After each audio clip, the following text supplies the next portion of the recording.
Hello, what's up guys? I am Sama Divine. In today's video, I'll be showing you how to create an e-commerce website using WordPress and the Divi theme. We are going to create a website like this. If we scroll down, you see we have a beautifully designed header or hero section with some text and our image. And if we look at this image, we see that it has a transparent background. I will show you where you can get these images for free, and a website that will help you remove image background just by dragging and dropping, no stress. And if we scroll down, you see that we have this section where we display a men collection, women collection, and accessories. A client can click on any of this section to go to the various section like men collection, women collection, and accessories.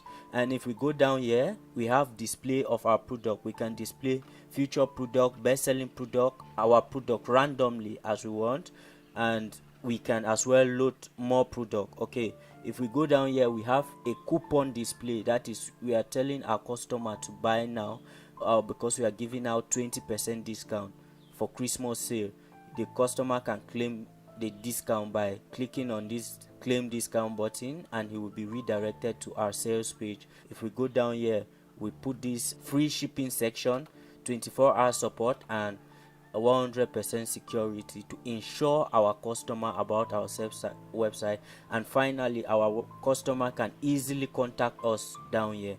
Okay, as you can see, all this is done using the Divi theme, no extra plugin. And if we scroll down, you see we have a beautifully designed footer and our beautifully designed logo. Before the end of this video, I will show you how to create your own custom logo for free using a free website, and it won't cost you a dime. And if we scroll back up, this is the website.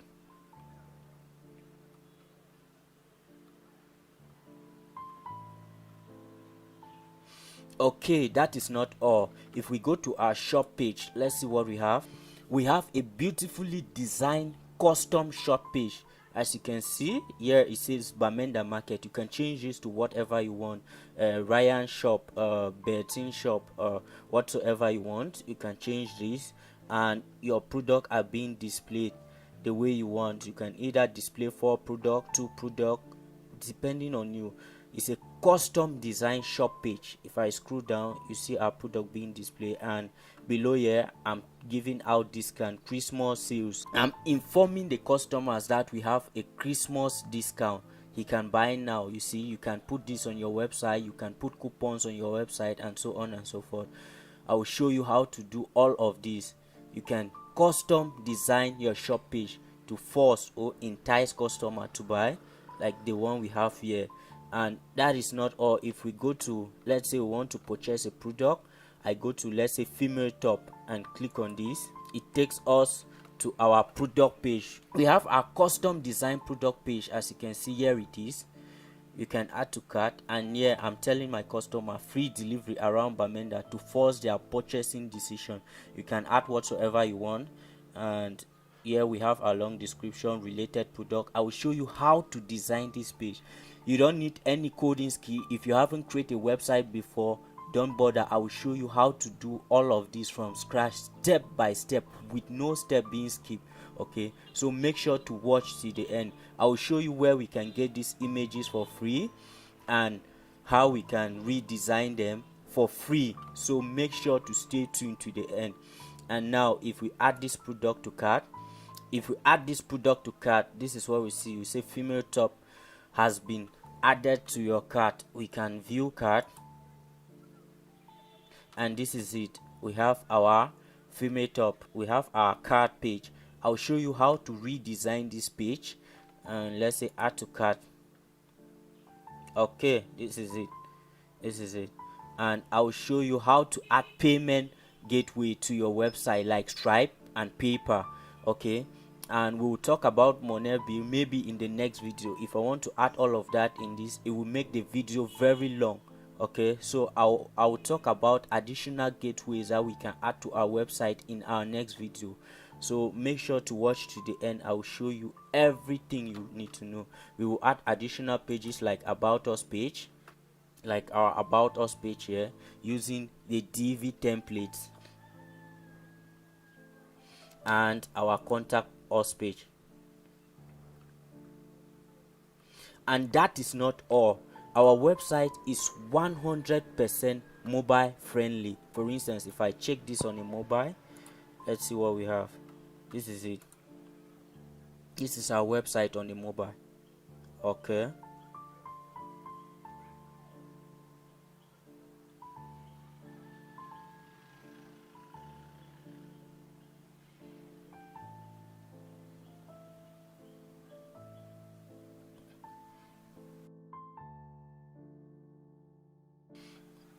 That is it, looking good. Okay, so make sure to watch to the end, and by the end of this video I will give you all the content I use in this video. I'll give you the images, I will give you even the created pages, like our home page, about us page, contact us page, shop page, custom shop page, custom product page, and I'll show you how to redesign it to suit your website.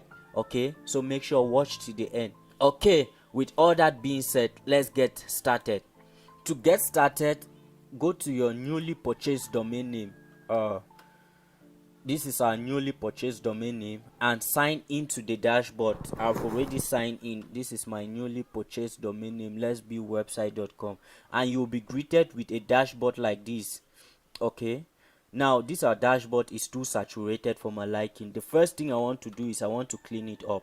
So I'll dismiss this, and you can go ahead and minimize all of these, but I don't want to see them. So what I'll do is I'll go to screen option, and I will untick all of them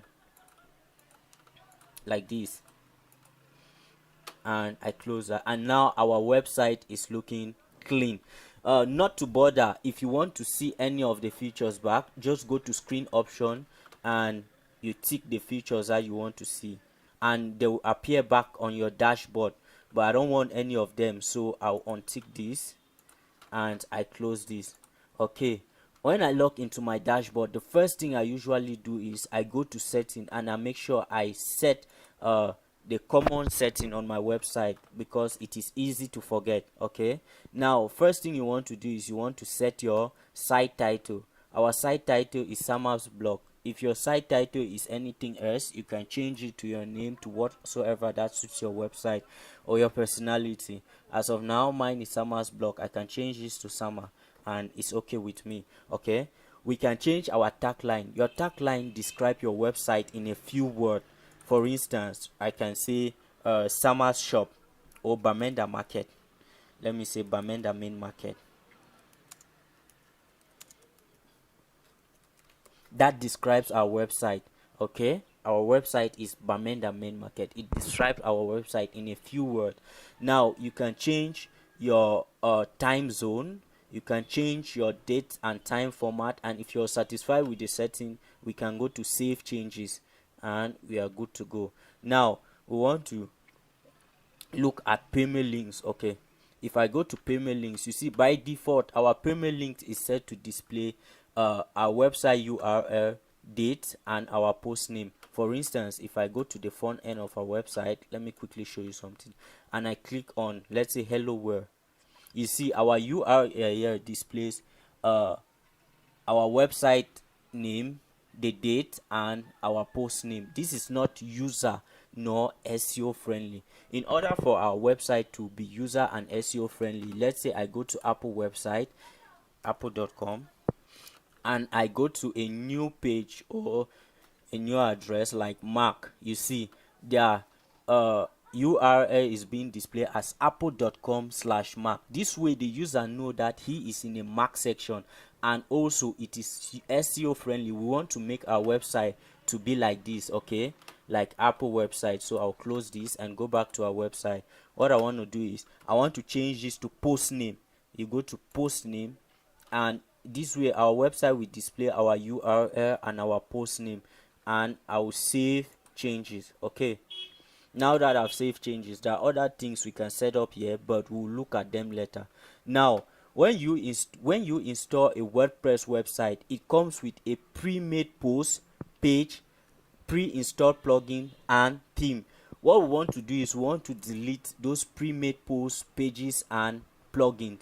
Now if we go to post, you see we have a pre-made hello world post. We want to trash this by clicking on this trash and go to trash, empty trash. Okay, now let's go to pages. We have pre-made pages. Just click on it and take bulk action, move to trash, apply, and we have trashed the pages. Just go to trash, empty trash, and now we want to go to plugin. Okay, what is plugin? Plugins add functionality to your website. For instance, plugin is like a mobile app. When you purchase a new phone, it comes with some functionality, but there are some functionalities that are lacking. For instance, there are some phones that come without a music player. So in order for you to be able to play music in that phone, you need to install a music player. There are others that comes without YouTube. For you to watch YouTube video, you need to install your YouTube player. Okay, so that is how plugin function. Now we want to look at themes. Okay, to go to your themes, go to appearance and you go to theme. Okay, theme change the look and feel of your website. For instance, now we have the 2021 theme installed. If I change this, let's say I activate the 2019 theme and we go to the front end of our website. Let me quickly close this and reopen. If we go to the front end of our website, you see that our website interface has changed. We have a different interface. That is because we change our theme. Okay, now the theme we want to use for this website is the Divi theme, one of the best theme in the game. Okay, so we take add new to add the Divi theme, and now we have thousands of themes being shown to us that we can choose from, but the theme we are looking for is Divi theme, so we want to upload this theme. If you don't have the theme, go to my website samadivine.com/how to create an e-commerce website. I'll drop the link in the description below. samadivine.com/how to create an e-commerce website with WordPress. This is it. This is where you want to go to, and if you scroll down, you will see here they say get Divi theme. Okay, this is my affiliate link. Getting the Divi theme through this link will help support the channel and it won't add any additional cost to your purchase. Okay, you will be taken to this page. If you buy within this day, there is a discount going on. Now for the yearly access, you have the Divi theme for $67. That is 25% off, and for the lifetime access you have it for $87 with a 25% off. Okay, I won't be purchasing it because I already have the Divi lifetime access. I think this is the best option, one time purchase for life, and it comes with all these packages. Let me log into my Divi account. Okay, I close that, and if I go to my Divi account, you see here we have the Divi theme. You just go ahead and download it. Just click on download the Divi theme. I already have it downloaded, so I won't be downloading it again. Okay, I'll go back to my website and take choose file, and my Divi theme is on my download folder. This is it. I take open, and we can go ahead install the theme. Okay, now we have our theme installed. We want to activate it, and like I said, we want to delete every pre-installed theme plugin page in our website. As of now, we have the 2019, 2020 and the 2021 theme. We are not using them, so let me go ahead and delete them. Click on it and take delete to delete the theme. Same with the 20 whatever, and we want to do so for all. Okay, now that we've deleted the themes, now we can start working on our Divi theme. Now you want to go to Divi down here, click on it, and you go to update. Now you want to put in your username and your API key to be able to fully use Divi. So just go back to your elegant theme, go to account, and once you go to account, you want to go to account, and you scroll down. Here you see API key, click on it, and you want to copy your username and your API key. Let me quickly do that.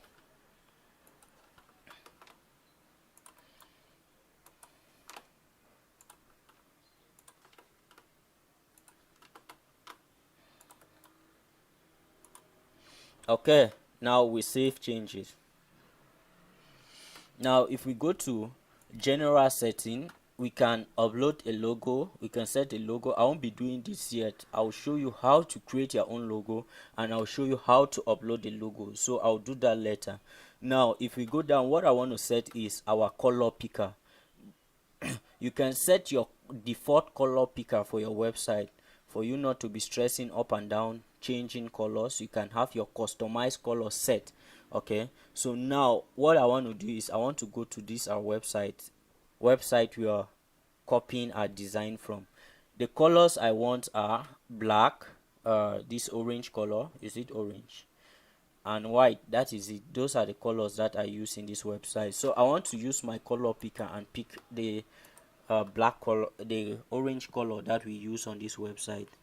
So I'll click on it and I'll take copy color, go back to our website. Now we already have our black color set up, white color. I want to change this red color to orange for our default color.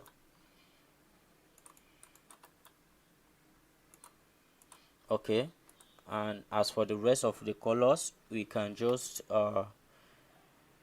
remove them in order not to distract us.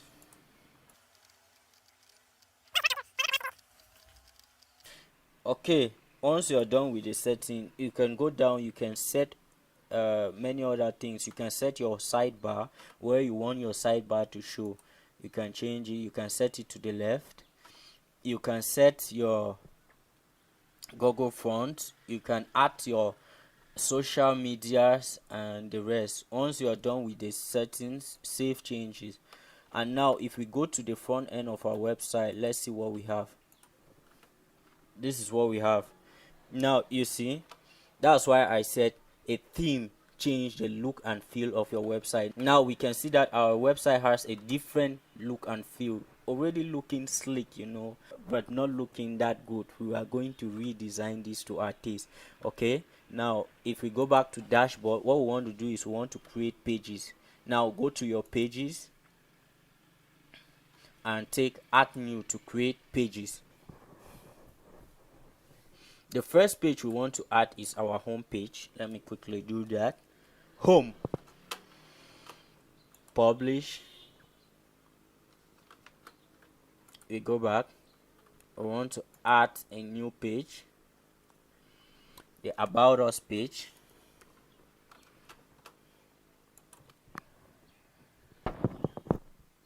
And finally, we want to add a contact us page.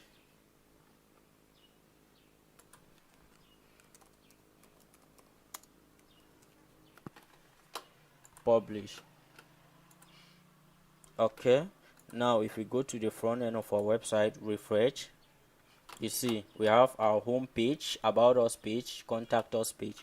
Okay, we want to start customizing our home page. So if I go to home page, they say edit with the Divi builder. That is what we want to use, Divi builder. Okay, now we are prompt with 3 options. Build from scratch, choose a pre-made layout, and clone an existing page. We don't have any page to clone yet. The 2 options we are left with is either to build from scratch or choose a pre-made layout.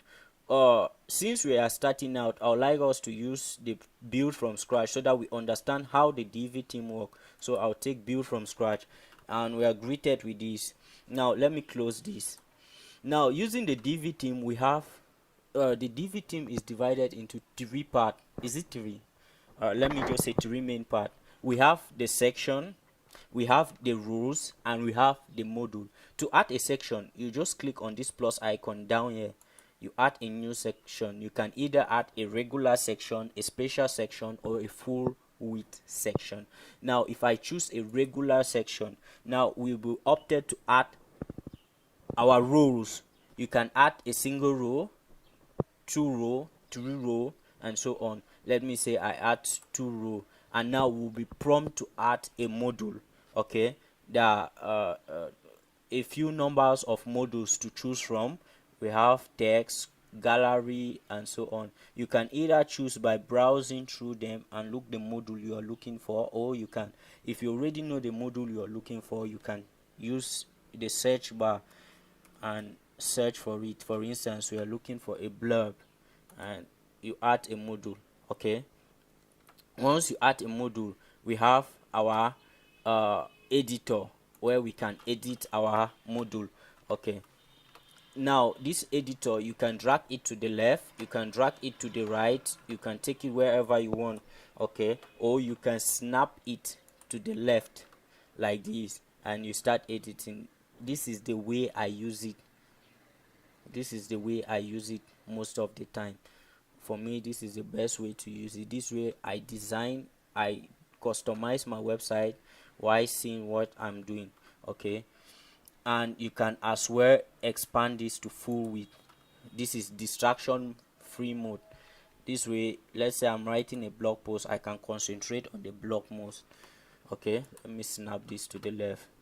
And now, yeah, content, this is where you edit your content. This first section, you can edit your content, you can edit the background and so on. Design, this is where you design the content. You can change the font size, the color, the look and feel, and so on. And advanced setting, this is where you can add additional settings, like you can add your own custom CSS, you can do so many things, change visibility and so on. Okay, now if you're done with the setting here, you just click save changes to save the changes you made, and that is how you work with the Divi builder, as easy as that. Okay, so with that being said and understood, let's start creating our home page, or let's start building our home page. Let me delete this, and want to start from scratch. I'll add a section. We want a regular section and I want a 2 row section. Now the first thing we want is looking from our website. Let me close this page, this tab, and what am I doing? Okay, this is another tab. Let me close this tab as well. Now looking from our website, we have 2 columns. We have an image column and this column that explain our product. Now we want an image, so I'll just type image and here we go. Okay, we want to upload an image. Now let me show you where I get my images. There are 3 websites that I get my images from. The first, my most preferable website is freepik.com. This is it. Let me drag it here. This is it. As you can see, these are some of the pictures that I got for this art design. This is it. You just come here and you want to type the type of product you're looking for, men fashion, and you can filter your search by choosing free, vector, SEO, Photoshop, and so on. So if I choose free and I take search, these are the images. I can just click on any one that I want and I take download and I will download the image. Now my second take is on splash.com. This is my second free website. Here you can just search your image. Let's say men fashion. Again, and you can get free image to use on your website. These are the images you can select from. And my last pick is pixels.com. Let me bring it here, and this is it. I don't like this website because when I search something, they give me something else. Not really good, not really matching my search. For instance, men fashion.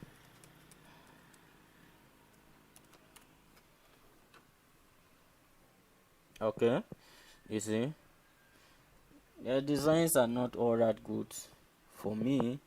Okay, they give us this. Okay, this is where I got all the images I use for this website. Let me go ahead and close this. And now we want to upload our image. Now if I close this, I go to my image, and these are the images I use for this website. By the end of this video, I'll give you all these images for free. You can practice with. Okay, so let me just drag this and drop to my website. Okay, now while that is uploading, I want to show you something.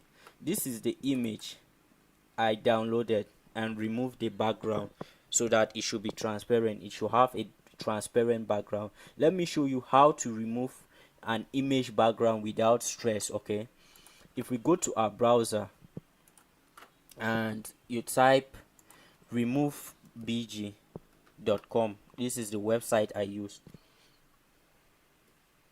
Now this is a website I use. You can either upload your image or you drag and drop. I love the drag and drop, so I'll just go, this is the image I want to remove background. I'll just drag, go to our browser, and I will drop here, and you see the website automatically removes our background for us, and this is our image. If I download this image, now I can use it on our website. Let me open it, and you see we have no background. Let me do one more so that you see that this is for real. Let me use something that is hard. For instance, let's take our watch and remove the background. Okay, to the website, and I drop here. Now you see our watch that has a kind of background, but it removes just the background. Now if I download this and I open this, you see we have our backgroundless watch. So that is how you remove your background easily, stress free. Okay, I'll go ahead and close this page. Now that I've shown you that, let's see if our images have uploaded. Now this is the image we are looking for. I'll just click on it and take upload image, and here we go. This is it. Okay, now you can go ahead and design your image. I won't be doing that, so I'll save changes. Now we want to go to the second module. The thing I want to add is text. Okay, for our first text we had Christmas sale, if I'm correct. Christmas sales, Christmas sale. Okay, we want to change this to H2, and now we can go to design, and for our text we have the heading text. We click on it, and the text we are looking for is H2.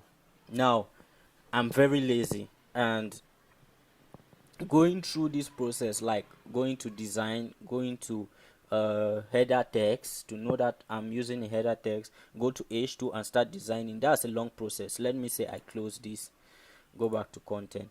Now if I go to design and I want to edit this text, I'll just hover over it and this brush icon will appear. I'll click on it, and immediately it takes me to the field I want to edit. Now it takes me to the H2 text. Now I want to change our heading font. The font I'll be using on this website is Roboto. This is it. Heading font weight, we want to use bold. Heading font style, I want to change it to uppercase. You can change it to uppercase, you can change it to italic, you see, like that. We can change it to, let me remove italic. We can underline our text, we can give it a line through whatsoever. So the one I'll be sticking with is uppercase. I want our text to be uppercase. Now we can align our text left aligned, centered aligned, or left aligned. I love where it was, so I'll keep it there like that. And we can change our text color to this, to that, or to black. We'll keep it at default black. Now I want to reduce this text size to, let's say, 20, like that. And heading letter spacing, I want to space our text to 4.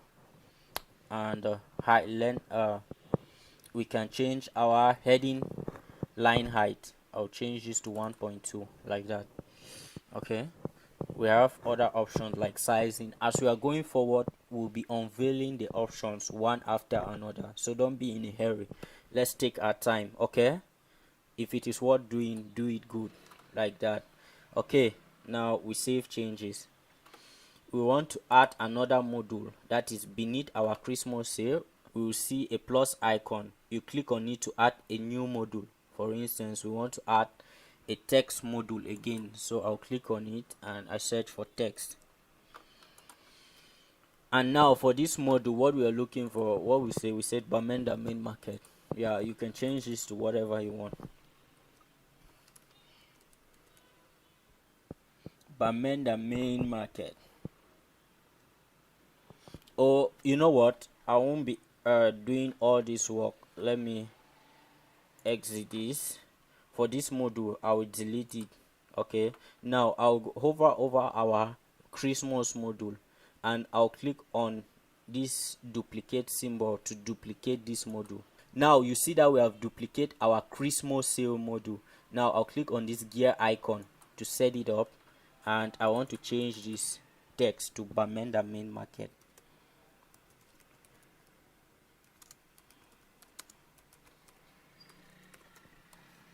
Just like that.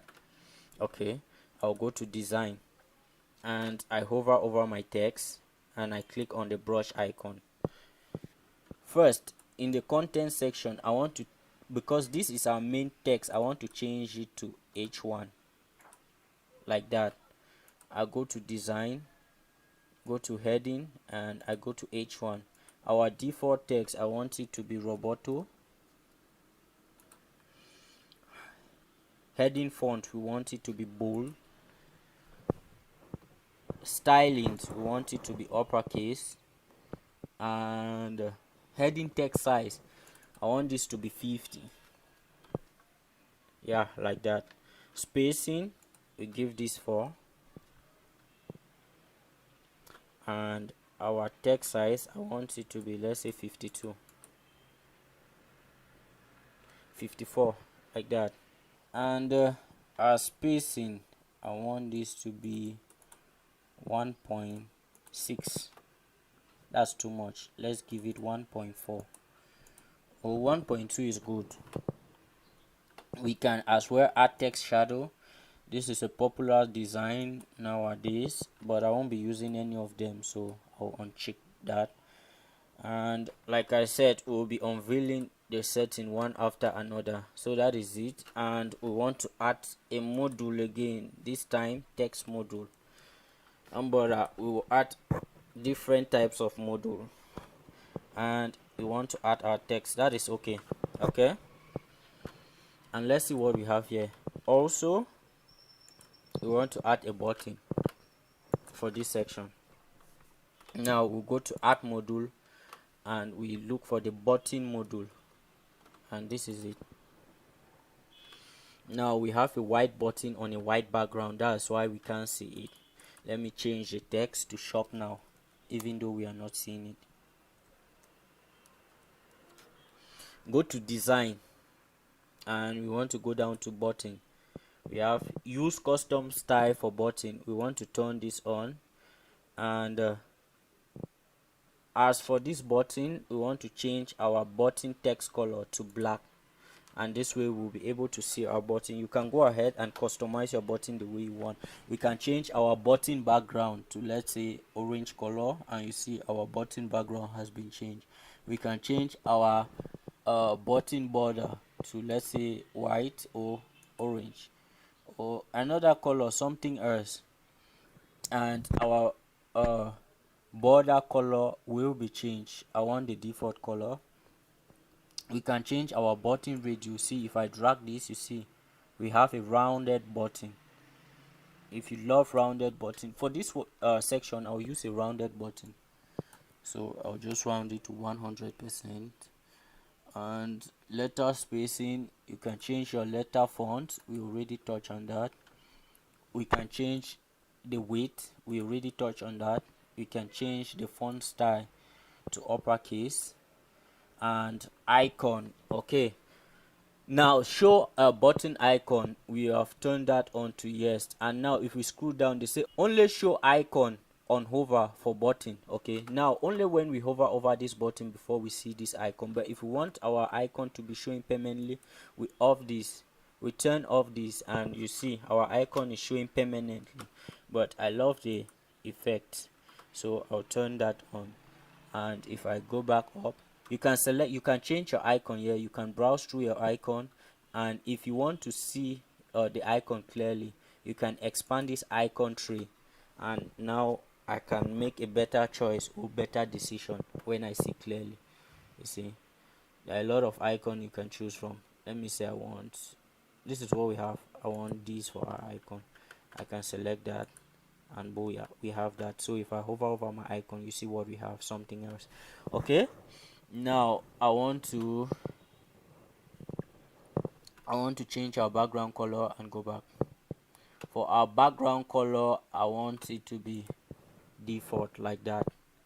And I think I'm done with the button section. I'll save changes and we are good to go.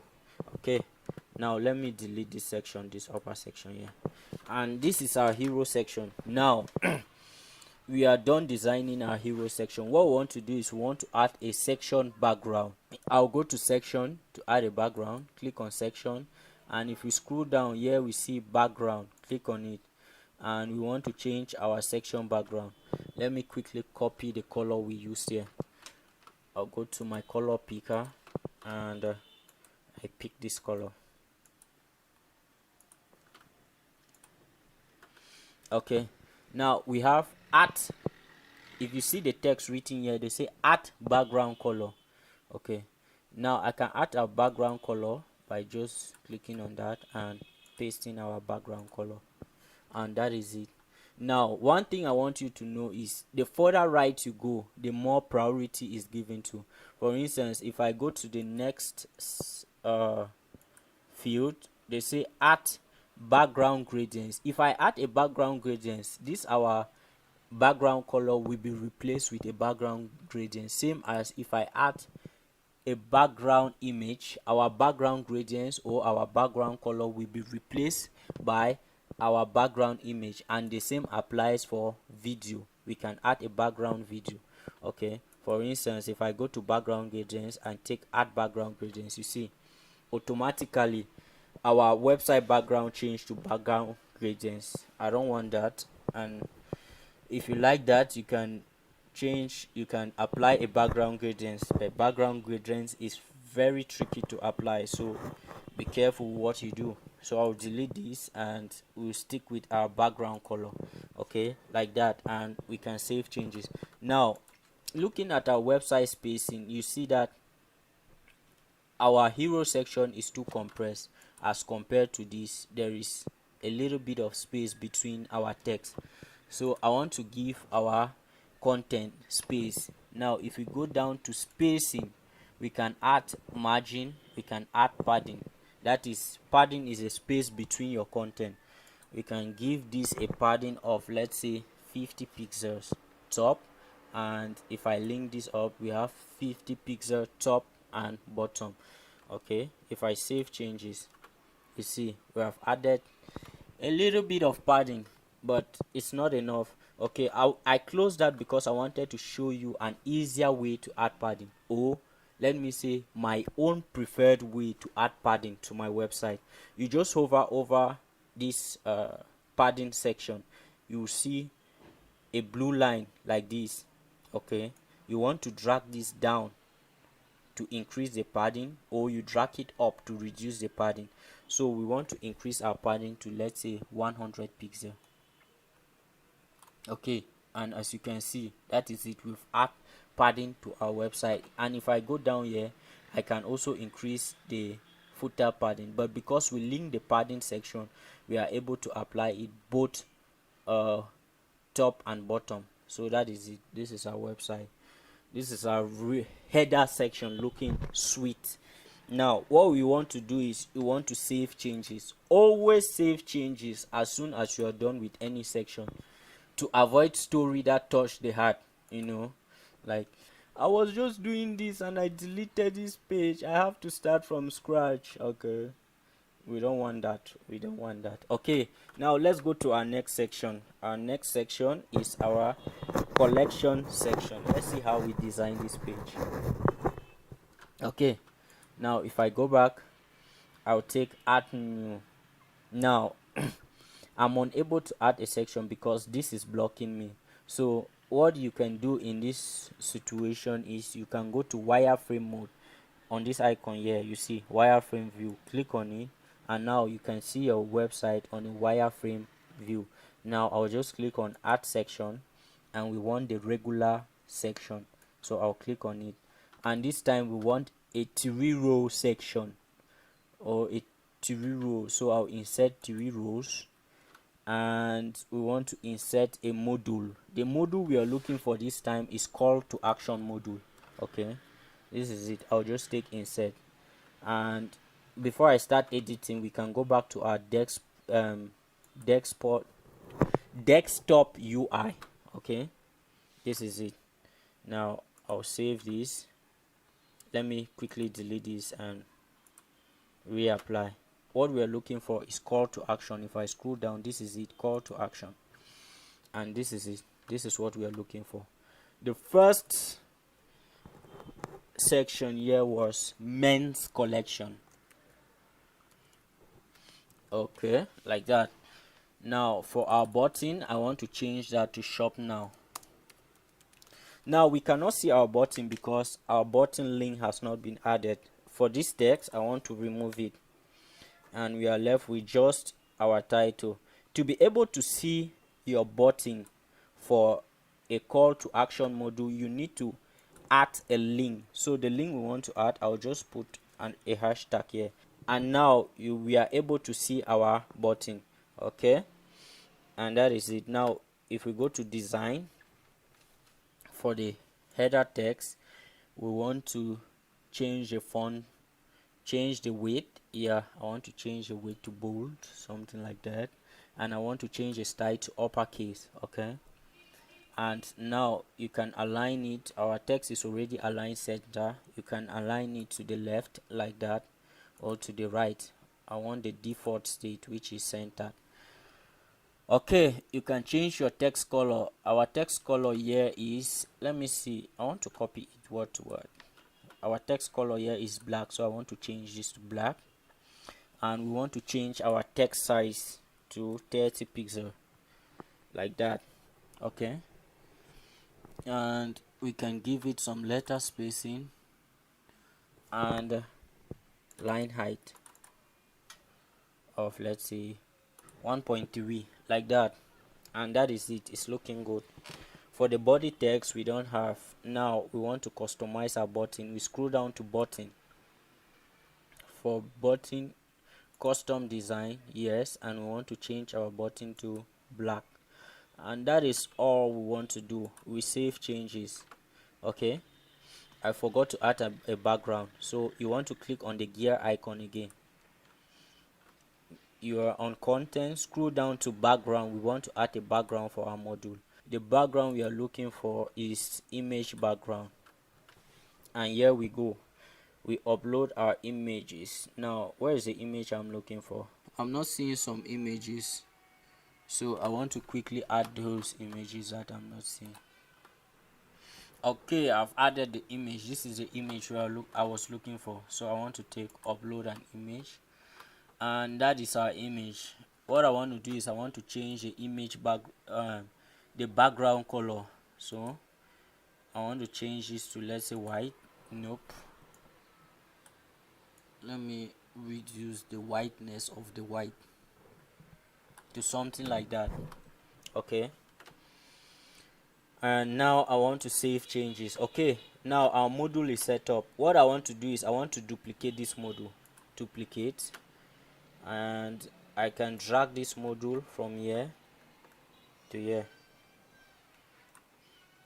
Okay, and I duplicate again, and I drag this from here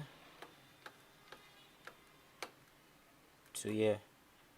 Or let me say I delete this module. Or what you can do is you can click on this three dot and you go down to copy module to copy the module, and you click on this plus icon, you right click on it, and you take paste module to paste the module, and that is it. Okay, now we have three module. I want to go ahead and customize this module for the various collection. For this we have women module, so I'll change the name to women. Okay, I'll change the name to women collection shop now, and I think everything is set up. What we want to do is we want to change the background image. I'll go to background and I'll upload a new image for women collection, and this is the image I'm looking for. Upload, and there we go. Okay, save changes. And for the last collection is accessories. Okay, click on the gear icon and we want to change this to accessories. Accessories. I hope I'm correct. Okay, and for the background image we want to change it to this. Okay, and that is it. Now I'll save changes. Okay, now it is quite different from what we have here. This is what we want to do. You go to your row setting, click on settings, and for the row you want to go to design. Now sizing, for our sizing, use gutter width. Yes, we want a gutter width, a custom gutter width, and we want to reduce this gutter width to 1, like that.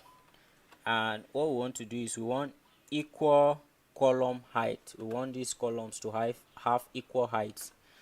And as for the width, we want this width to be 100%, and for maximum width we want it to be fully pixeled. And we save changes, and as we can see, this is what we have. Okay, now we can reduce our section and row padding. So for this row I want 0 padding, so I'll use our short method just by hovering here and dragging this. And as for the section, I'll do same. I'll reduce the padding to, let's say, that. And now what we want to do is for the images, or for the call to action section, we want to increase the padding. For this I'll give it a padding of, let's say, 80 pixels top and bottom.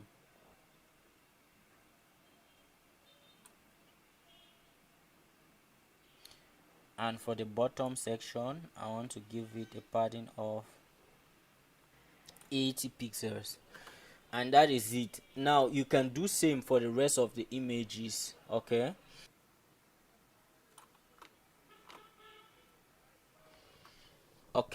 once you're done with the changes, you make sure you save changes like I said. Okay, now we already have our hero section and our home page is coming out gradually. Okay, now we want to add our product section.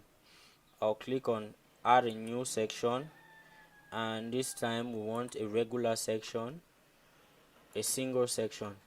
Now we don't have the possibility to add our products because we haven't set up products. So what I'll do is I'll close this up, save the changes, exit Visual Builder, and this is our home page, already looking sweet, Casanova. Okay, now we want to go back to our dashboard. We want to set up our store. Okay, now the first thing we want to do is we want to go to plugin. We want to add plugin. Like I told you, plugin add functionality to your website. The plugin we are looking for is WooCommerce.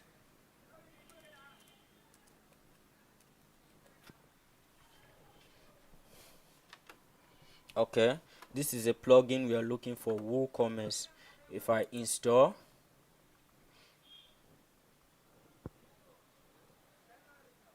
and activate plugin.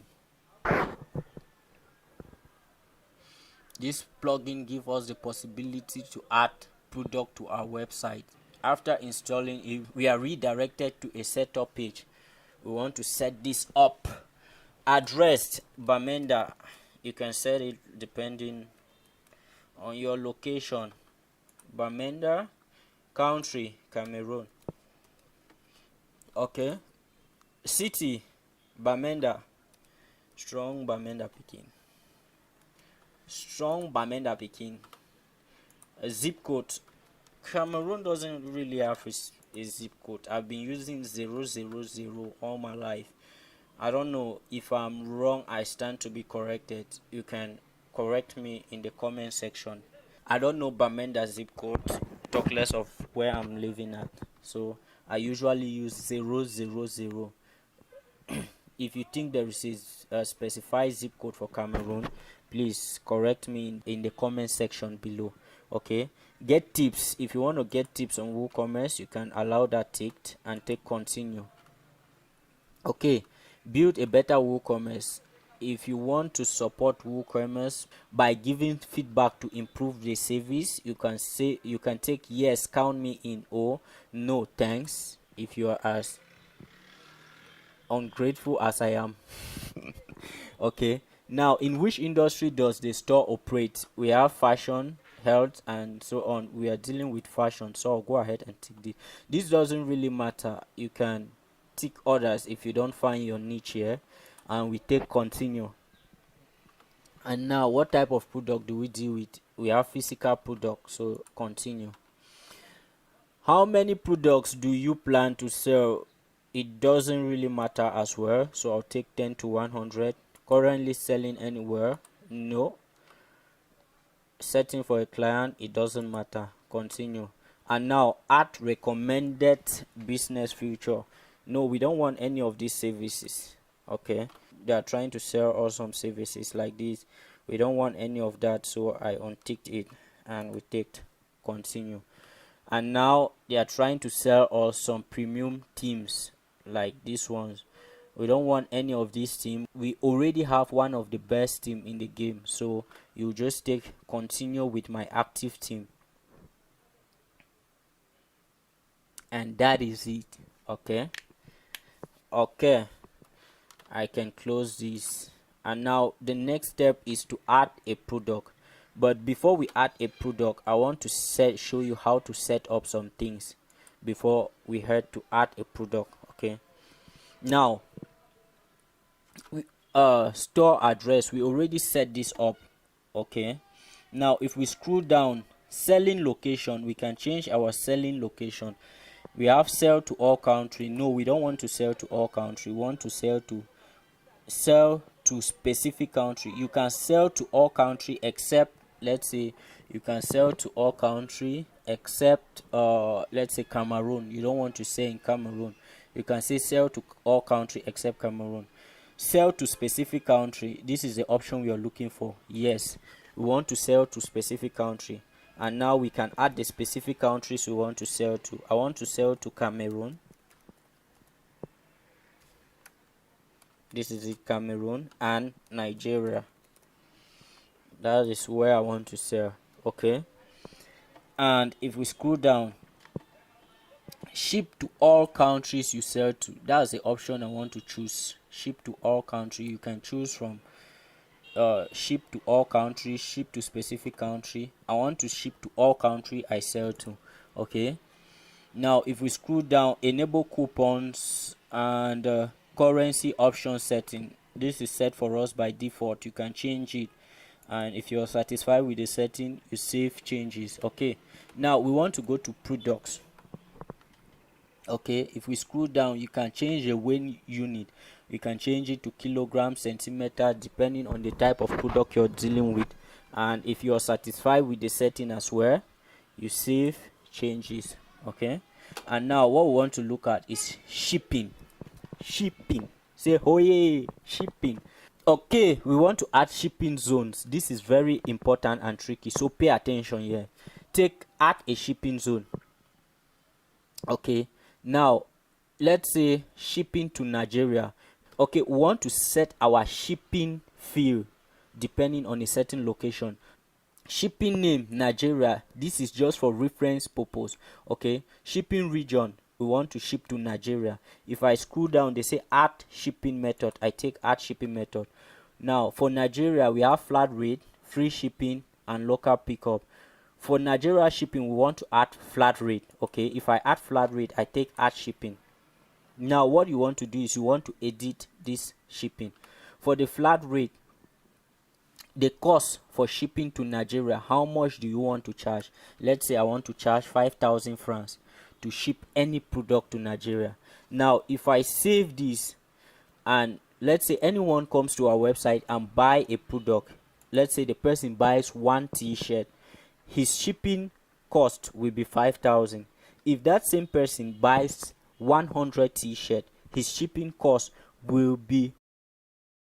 So there is a flaw with this. So what we want to do is we want to change this. We want to add a full stop or a dot 00 times the quantity of product the person buys. Quantity.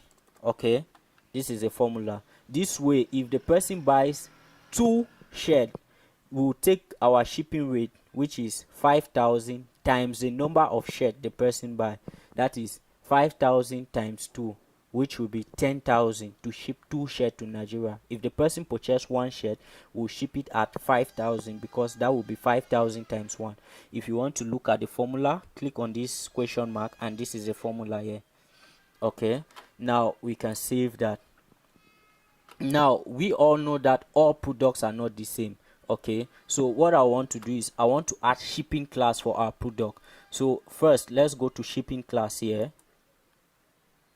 Okay, let's say we have bulky product like fridge. We sell fridge, we sell laptops, we sell generators, and we also sell things like t-shirt, earphones, those lightweighted product. Okay, so we want to distinguish them.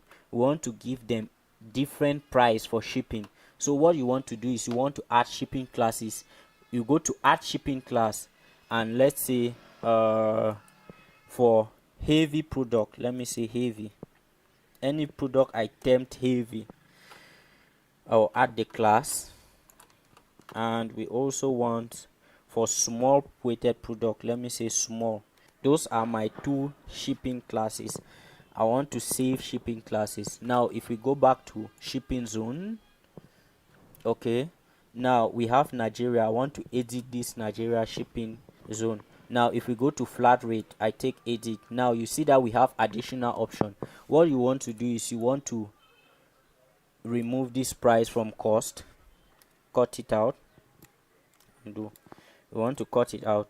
Okay, now we want to set our shipping cost depending on the shipping class. Okay, for instance, we want to say any product that falls under the heavy shipping class, ship to Nigeria, we want to set the shipping cost to, let's say, 5,000 per product. Okay, let's say a person buy a fridge from us, we want to ship that fridge for 5,000.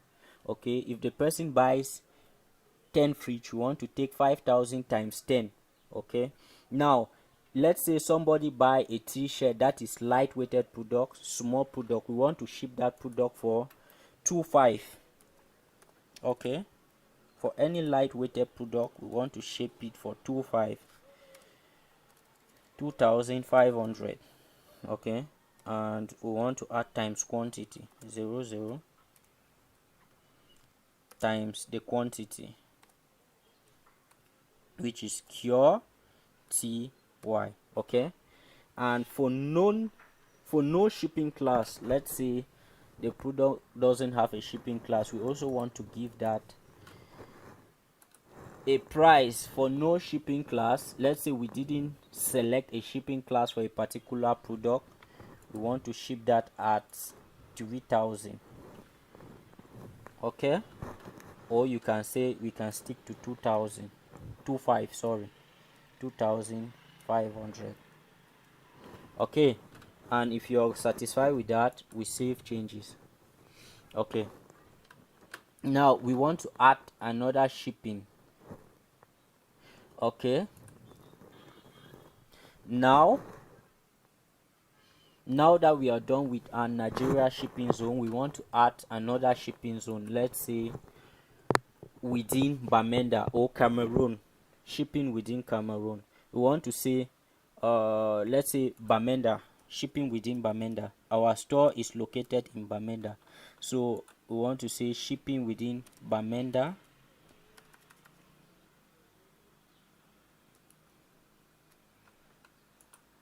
Cameroon. Then we want to set our specific zip code. Let's say our zip code for Bamenda is 40. Okay, now we want to say any product within Bamenda. Let me say I'll add a shipping method of free shipping. Any product within Bamenda, I want to ship it for free. Okay, and now we can go ahead and edit the free shipping. A product is qualified for free shipping except a minimum order. You can give it a minimum order. You can say except a valid coupon code, or this, let's say minimum order. If I select a minimum order of, you are qualified for free shipping except you have a minimum order of, let's say, 10,000 francs CFA. Okay, and so if I'm satisfied with that, I save changes and I am good to go. And as well, you can add more shipping class. You can add for Douala, you can add for the whole of Cameroon, like we add for Nigeria. You give it a flat rate and you set your price, let's say 2,000, let's say 1,000, depending on you, and you are good to go. Okay, now we are done with shipping setting. Now let's go ahead and add product. I will touch on payment method later. So first, let's add product and proceed with our website. Okay, now let me show you something before we do that. If I go to pages, you see we have additional pages. We have shop page, we have refund policy page, we have account page, we have cart page, we have checkout page. These are pages that came with our WooCommerce. We will make use of these pages later. As of now, let's go ahead and add some products to our website. Go to products and go to add new to add a new product. Okay, the first product we want to add is a simple product. Okay, let me copy this from our website. If we go to our website, the first product we have here, let me say we want to copy this Gucci bag. Gucci baby. Okay, we have our Gucci bag. Name of product, Gucci bag. Gucci baby. Okay, product name, Gucci. Now here, this is where you put your long description, and down here, this is where you put your short description. This is opposite. It will take time for you to get used to it. Okay, if I go down, our short description, this is our short description. I copy this, and if I go to our website, this is where you want to put your short description. Okay, this is our short description. And as for our long description, let me copy this. Okay, this is where we want to put our long description. Paste. Okay, now we scroll down to product data. The first thing we want to do is, here we have product data. We have a simple product. For the simple product, for the Gucci bag, the price is 100,000. Quite expensive. Okay, we go to inventories, SKU.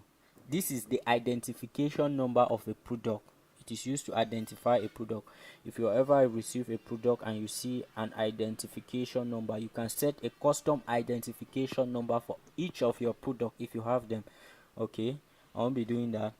Enable stock management. If I enable stock management, you see here that we will be able to put the quantity of product we have in stock. Okay, this can create scarcity in the market. Let's say I say 20 of this Gucci bag.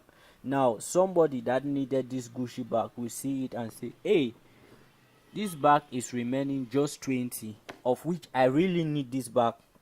The person might say, if I stay a little longer, I might come back that this bag is finished. I don't want that, so it can urge your customer to buy.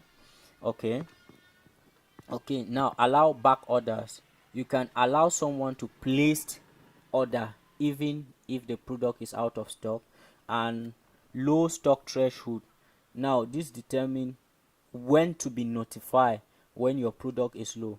Let's say our product, we set it to, we had 100 product, and we say we want to be notified when we are left with, let's say, 10 product. We want to be notified that we are running out of stock. Okay, so we can set it here, that 10 product. Now when our product reduces up to 10, we will be notified that we are running low of stocks. Okay, I don't want to enable this, so I'll just uncheck this. Now the next thing is shipping. We just set up shipping.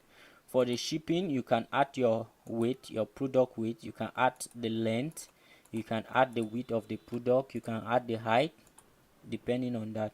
And as well, you can add your shipping class. We just set shipping class for our various products. If we set no shipping class, you know that for shipping the person will pay 2,500. That is what we said earlier before. You can set heavy depending on the product, or you can set small. For instance, our product is a handbag, so it's a small product. Our shipping class will obviously be small. Okay, now product links. Here we have upsells. Upsells product are product that will be recommended to a customer, not relating to the product he or she has viewed, but relating to what you want to sell to them. Okay, you can select a number of product here. Let's say if the person want to buy a Gucci bag, and you know Gucci bag goes with Gucci shoe, Gucci earrings, you can say for the upsells you want to show them Gucci shoe, Gucci earrings for them to buy, rather than showing them what they just viewed. Maybe they viewed a TV set, a fridge, before going to this Gucci bag. You want them to see next to the Gucci bag a Gucci shoe. That way it can direct their purchasing decision. Okay, now cross sale. These are products that are being advertised to a customer when he's at the cart page. For this, you can add product. You just need to type the product name. Here you see they say please enter 3 products. If you already have product added to your website, you just need to type the product name and select it. So that is it for links product. For linked products, we want to go to attribute. We will not touch on this yet. Advanced setting. Purchase note. You can add your customer a purchase note and so on. If you are done with all this setting, now what we want to do is we want to add a product image. Okay, go to product image, and for the Gucci bag, this is our Gucci bag. Okay, that is our product image. And as well, you can add image gallery. I don't have any bag. Let me see. Okay, I can add this for our product gallery. That will display beneath our product, or like a slideshow, something like that. Okay, now we want to add category. This product falls under bag category, so we can just create a category for it. We call it bags and add the product. A product can belong to one or more category.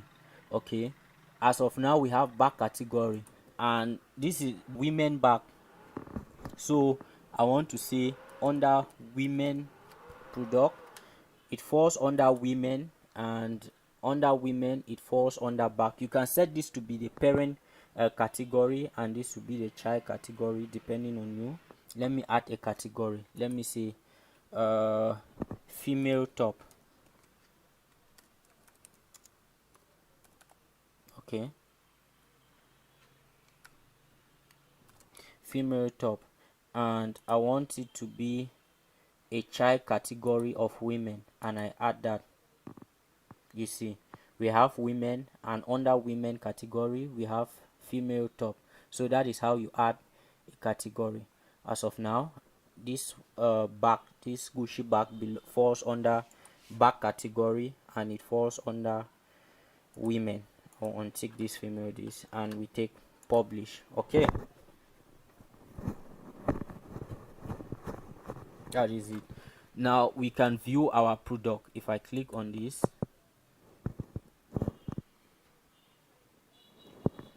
and as you can see, this is our product and this is our gallery display. Okay, we have the name Gucci bag, the price 100,000, short description, long description, and we have our categories, which is bag and women bag. Okay, now we can go back to adding more product. Let's add one more product. Okay, add new. Now we want to add a variable product. Okay, let's go back to this website and see what to copy. Okay, for our variable product, I think this bag was a variable product. Let me see. Okay, now you see a variable product. This is an example of a variable product.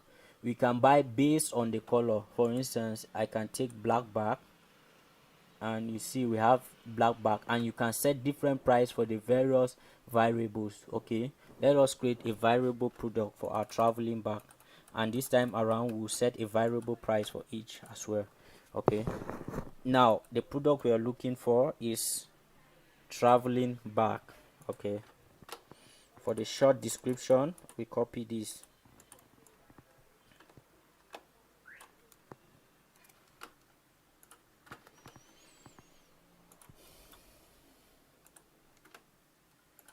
For our long decision, we don't have long description, so I'll allow it the way it is. Now if we go to product data, what we want to do here is we want to click on this simple product. Click on it, and if you scroll down you see variable product. That is what we want. Click on it, and now we can set our inventories. I've already talked on that. Now what we didn't touch was attribute, and this goes with variable product, so just go directly to attribute. And now we want to set attributes for our product. As the name goes, attribute take add new, and the attribute we want to set is color. We have bags with different color. We have the attribute is color, and now for the colors they say enter your product name, and you separate it with this. You enter this sign. In programming we call it the or sign. Okay, so first attribute we have black, and you want to enter your or sign. To enter your or sign, press shift and you press the key after your above your enter key. It will give you that sign, the or sign, a straight line. And now you want to add the next attribute, which is brown.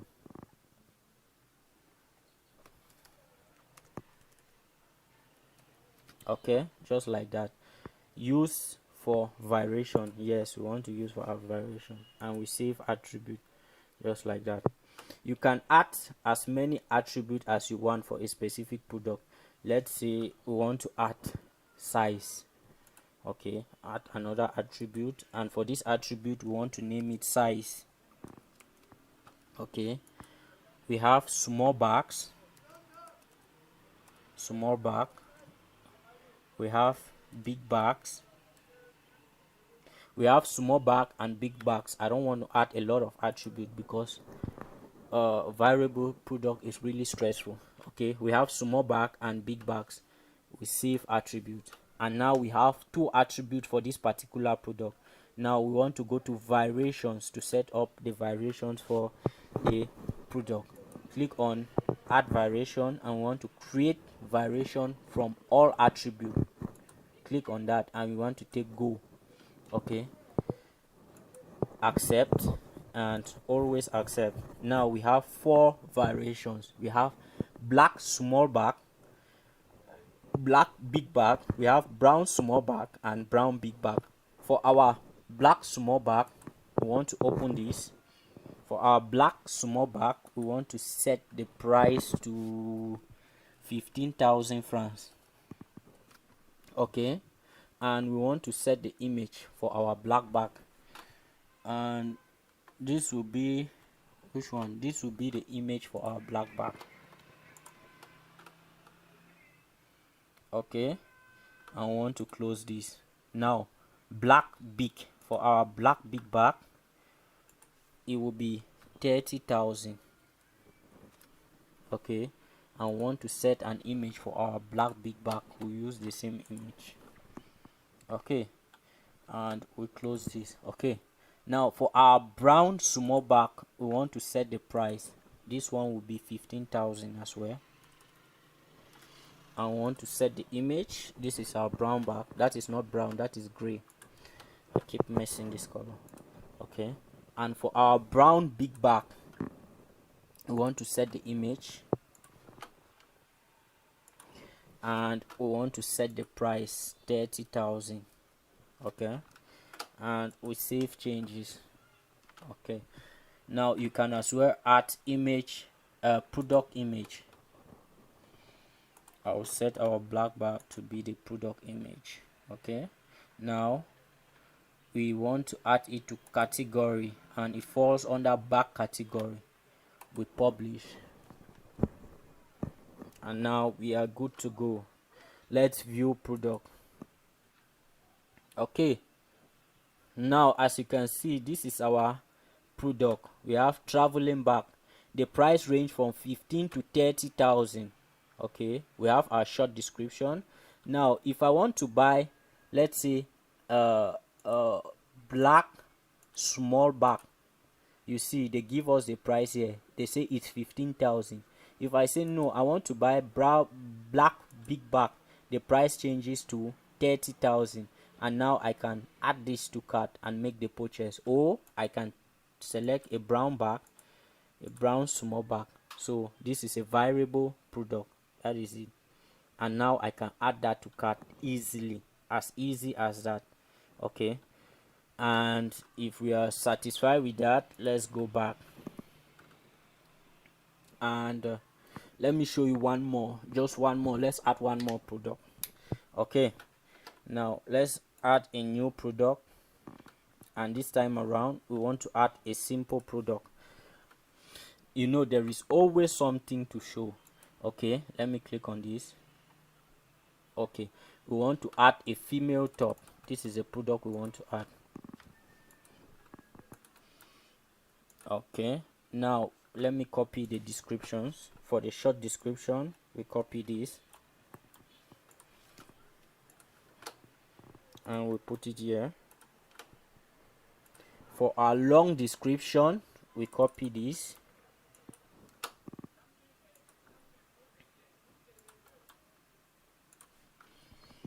and now what we want to do is we want to add the price. Okay, this is a simple product. Now this product is being sold at, let's say, 7,000 francs CFA. Okay, but because this is Christmas period, we want to give discount for this product. We want to put this on sale. We want to sell this product very fast. So instead of selling this product for 7,000, we want to sell this product for 5,000 francs CFA. Okay, and we want this to last for the whole of this December. So I can say schedule price, and we want this to start today, that is the 8th of December. We say today, and we want it to end on the 31st of December.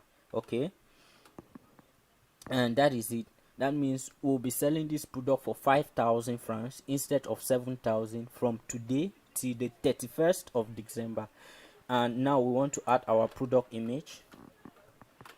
Okay, this is a product image set, and for our product gallery on this. Okay, now we want to select the category. It's for under women and women's top. Okay, you can as well add tags for this product. Let me see. The tag for this product is basketball shirt.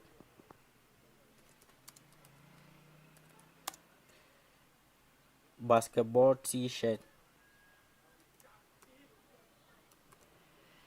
and you just put a comma to end the tag. To add a tag, let me see, basketball t-shirt, we can say big t-shirt. That's a tag for our t-shirt. Okay, and for this product we can add the tag, and that is it. And now we publish this. Okay, we can as well view this product. Now you see female top 7,000. The price is crossed and it's being sold for 5,000. And now you see we have category female top women, and we have tags basketball t-shirt and big t-shirt. So that is it. That is how you add a product to your website. I think we have touched everything on product. Okay, now if we're done with this, I've shown you how to add a variable product, a simple product, and a sales product. Like this product is on sale. Okay, so now we can go ahead and complete our home page design. So I'll just go to home page. Sorry, I clicked the wrong home page. I'll just go to home page, and I'll go to edit, enable visual builder.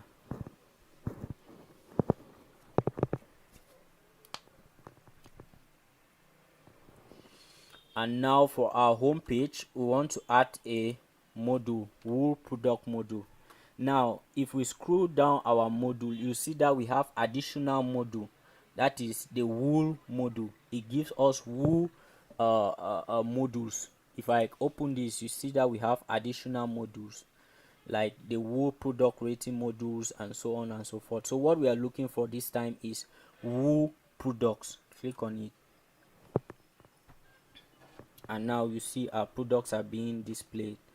Okay, we can set we can change our product count, we can change our column row. Now we have 4 column row, that's a default column row. We can change it to 3 so that our products will fit like that. We can change it to 2, we can change it to whatsoever we want. Okay, we can go ahead and design this page. Like I told you earlier, for you to easily design any section, you just hover over it and click on the brush icon. Let's say we want to design our sales button. For our sales button, we want the color to be this.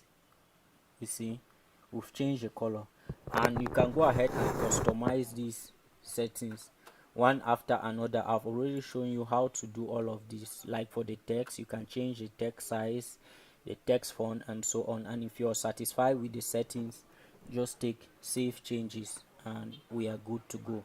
Okay, that is it. Now we want to complete our home page. Let me go back to home page and see what we have here. Okay, we have products, and we have coupon section. But first, before we add this product, we needed to add a title. So I'll give it a text of random product. Okay, we want this to be h2. Go to design, and I want to design this as usual.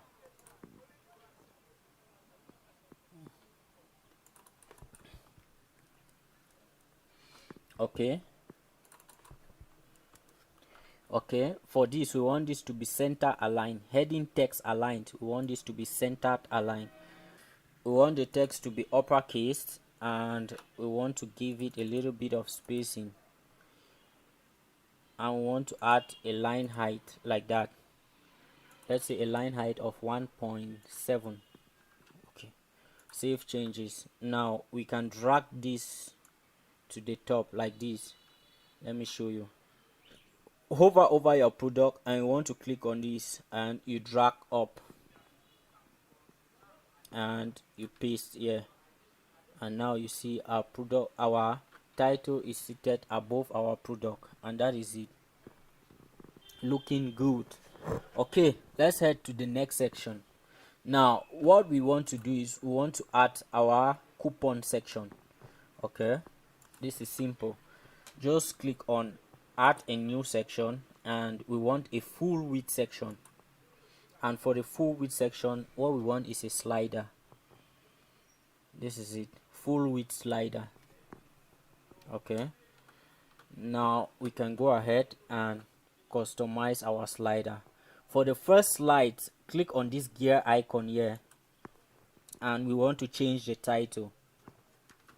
For our first slide, we say only no, yeah. For our first slide, we say 20% of Christmas sales.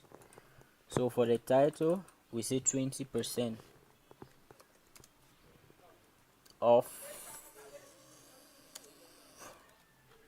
and for the body text, we gave it Christmas sale,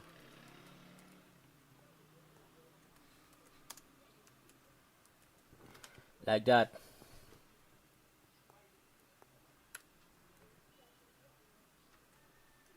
Okay, 20% off Christmas sale.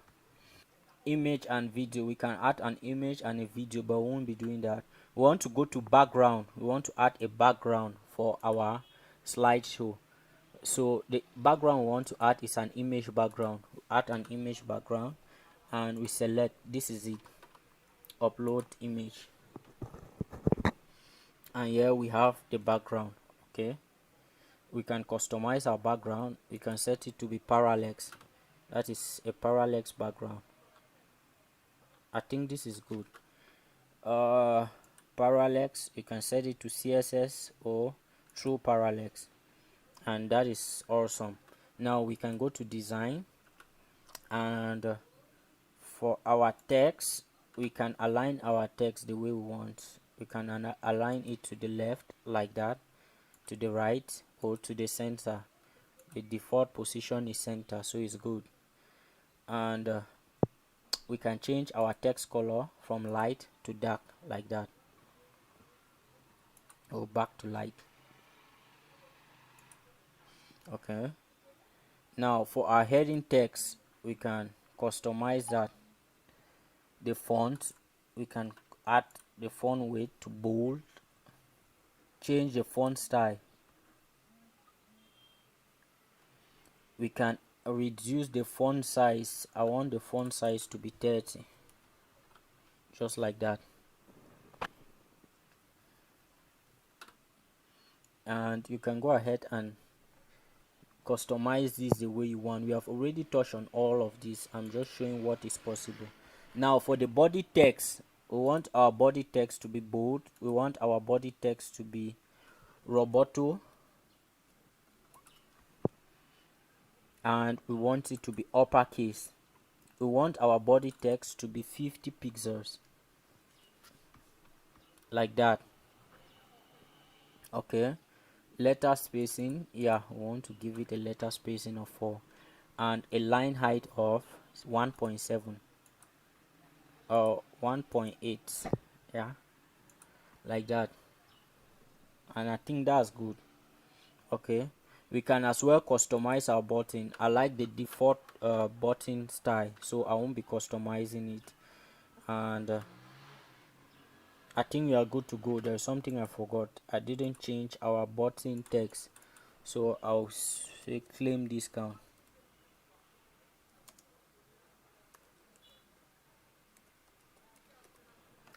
That is our button text, and I'll save changes. Okay, and for our first slide, we are good. Now we want to customize our second slide. What I'll do is I'll just duplicate the first slide and I delete the last slide. Okay, this way we can easily customize our second slide. Now for our second slide, I said only 2,000 francs for a face cap. Okay, I can change that to say only 5,000 francs for eyeglasses.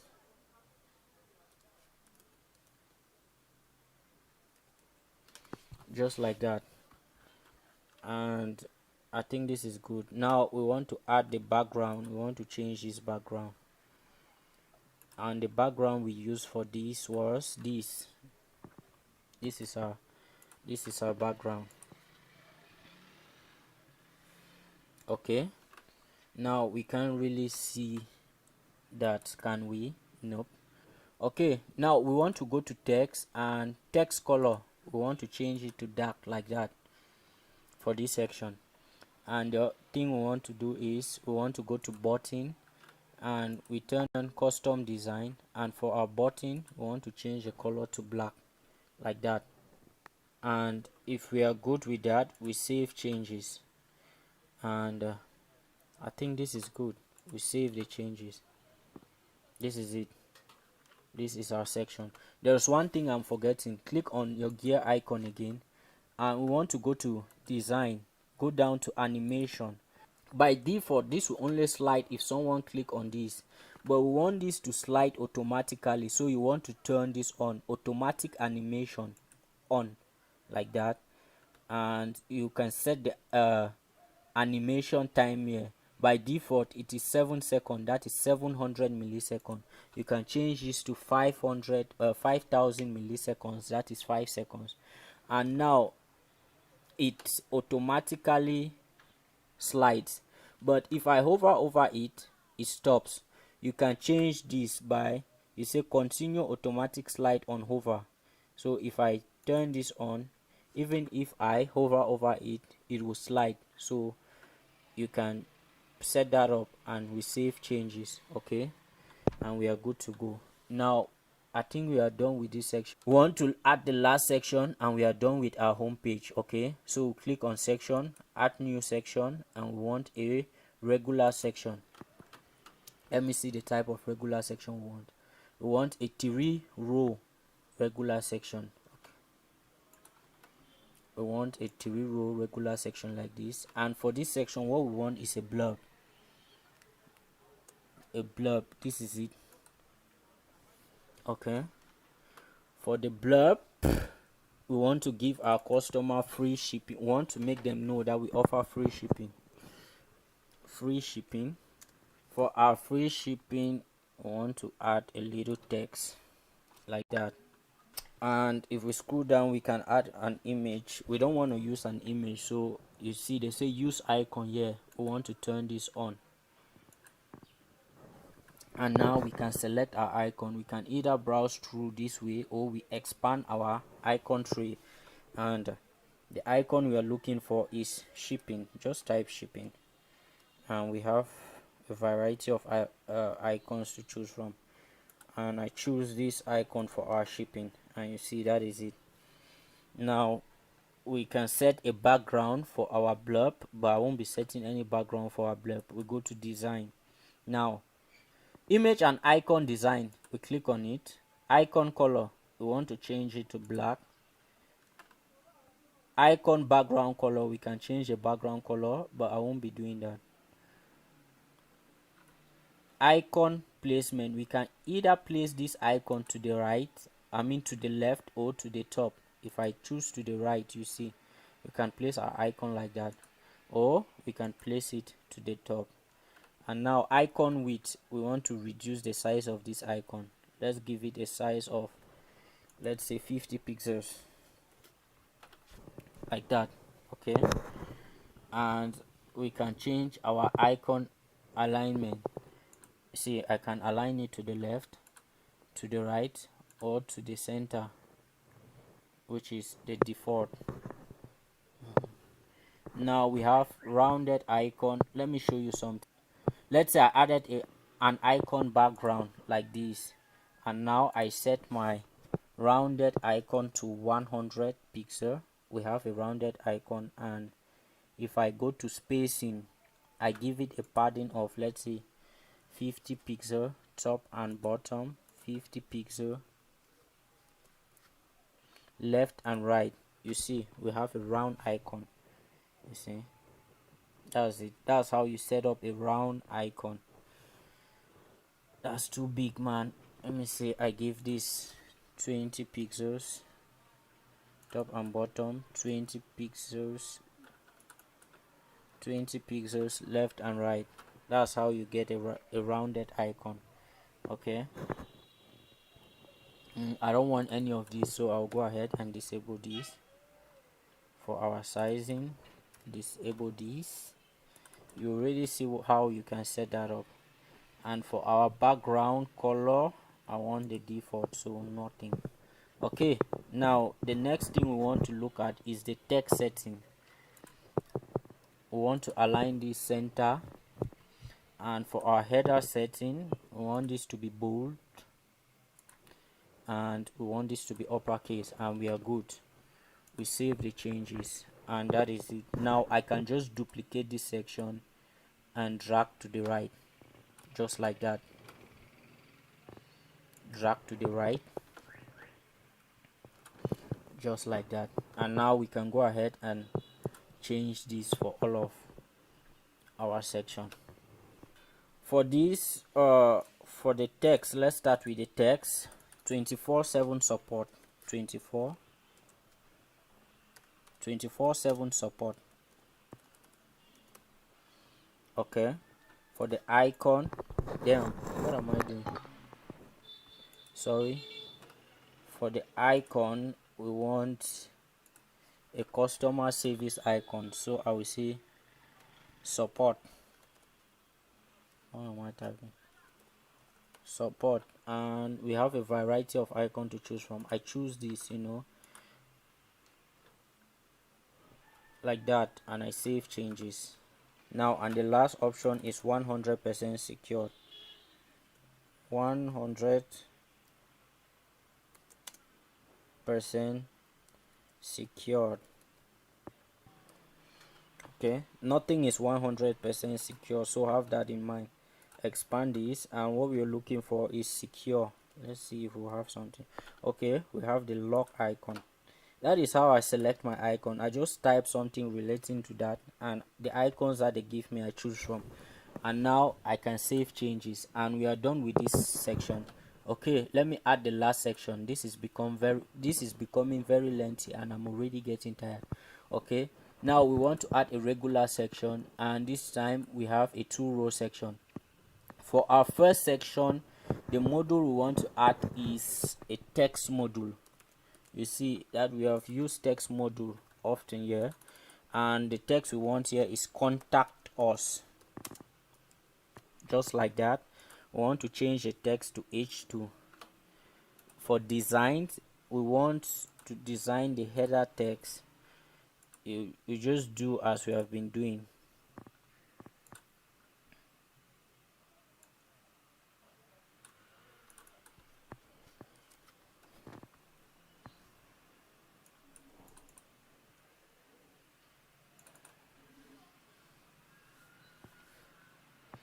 Okay, now we have a header text. I want to add another text, that is description on how to contact us. Okay, this is it, and I won't edit this text. I'll leave it the way it is and I save. Okay, now for this section I want to add a contact form. We look for contact form, or we just use our search bar and type contact, and here we have contact form. We have everything set up for us. I won't talk much on this contact form. This is a very important topic. I have a complete video showing you how to create and customize your Divi contact form. Okay, I'll leave the link below for you to check it out and follow it up by yourself. As for this, I'll just do the few things that I have to do. Now we have spam protection. We have used a spam protection service like the Google service, or use the basic catcher here. The basic catcher we have here is a basic arithmetic for a user to solve before filling the form. Okay, you can either turn this off or turn it on, so I want it off. Now we also have a button. We can't see the button because it is a white button on a white background. Okay, for this module we can change the background. I won't be doing that yet. I'll go to design. Now we want to design the fields. For the fields, we have field background. This is a field background. We can change it to this or this, but I don't want any background for our field, so I'll give our field 0 background. I reduce the opacity and our field is backgroundless. Now for the text, I want our text to be white, like that, and that is all I want. Okay, and if we scroll down, what do I want to change again? I think that is okay for me. Now for the button, go to button. I want a custom button, and for our button it's okay. I don't want a custom button, everything is okay. I'll save the changes, and that is it. Now I'll go to row setting, click on the gear icon now, and I go to our contact us column, click on the gear icon, and I scroll down to background. I want to change our background. I want to give it a background of black. We are able to see our contact form. Now I'll save this and go back to our contact form. I want to add border. Don't bother the back and forth. I want to do something. Okay, I want to give our contact form a border of white. Okay, we haven't added the border width, and a border width of, let's say, 2 pixels, like that. And that is our contact form. I save changes. Now I go back to row setting, go to contact form, and I go to design. Now I go to spacing. I want to give our contact form a padding of 20 pixels top and bottom, and 30 pixels left and right, just like that. Okay, that is our contact form. I will save changes.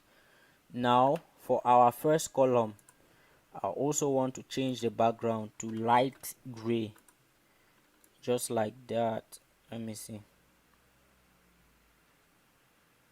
just like that. Okay, and I save changes. Okay, now if I go to design, now we are on our row setting. I go to design and I go to sizing. Use custom gutter width. Yes, I want a custom gutter width, and I want to reduce this gutter width to 1, like that. And I want equal column height, just like that. And we have this design for us.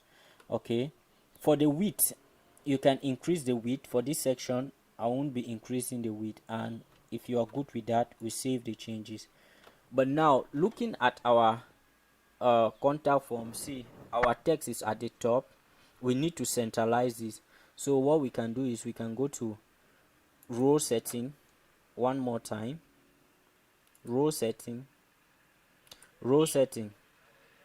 and for our first row we go to design, spacing, and we want to give it a padding, top padding of 50 pixels top and bottom, and a padding of 30 pixels left and right, just like that.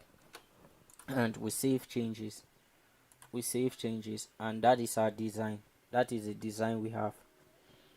This is our home page, set and complete, just like that.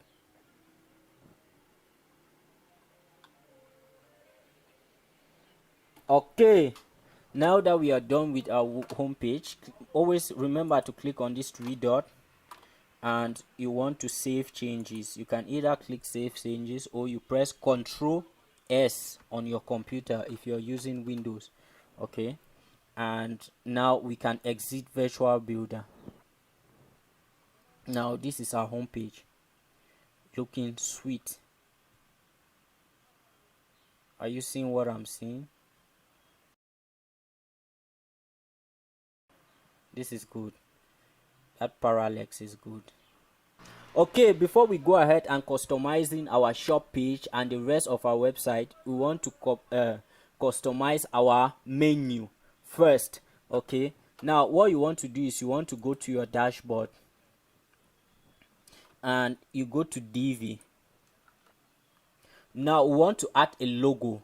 To add a logo, you just click upload to upload a logo, and I have a logo that I created for this website. Now let me show you the website where I create this logo from for free. Okay, go to logomaker.com. This is a website. Let me bring it in. Okay, this is a website, logomaker.com. Now you want to create an account. Once you create an account, you go to get started to start creating your logo. Okay, let me show you how I created this logo for our website. Okay, create new design. Yes, we want to create a new design. We have find logo and graphics to choose from. Okay, we want to choose. Okay, we want to choose a graphic for our website. We can say cart page, cart icon. That's what we are looking for. And we have a variety of cart to choose from, and this is the cart icon I choose. Okay, we can drag this to the right, and now what we want is we want to add text like that, and you can rename it. We gave this a name of Divi shop.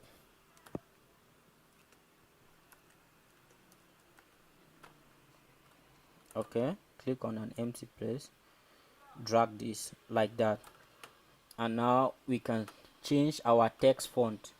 For our text, we want to change the font to something else. Let me look for a good font like that. I think this font is good. And now we want to increase the size of our font. Hold shift and drag this. By holding shift, it will expand equally, and now we have Divi shop just like that. And this is good for me. Okay, now I want to duplicate this. Click on it, click on this three dot and take duplicate to duplicate the text. I want to drag this down and just double click on the text and put your cursor where you want to start typing. And here I want to say your online shop, just like that. Click on an empty space, click on it, hold shift and I drag down to reduce the text, just like that. And now I can place it where I want it to be. You can use your arrow up key, arrow left key to direct to the left, your arrow up key to go up, and your arrow down key to go down, just like that. And I think this is good. Now we want to change the color. For our Divi shop, I want it to have a color of, let's say, black. And for our your online shop, I want it to have a color of these, just like that. And now I can click on an empty space, highlight all of my design. Now I can drag it to wherever I want it to be, and I can hold on shift again and resize our icon the way I want it to be, just like that. I resized everything.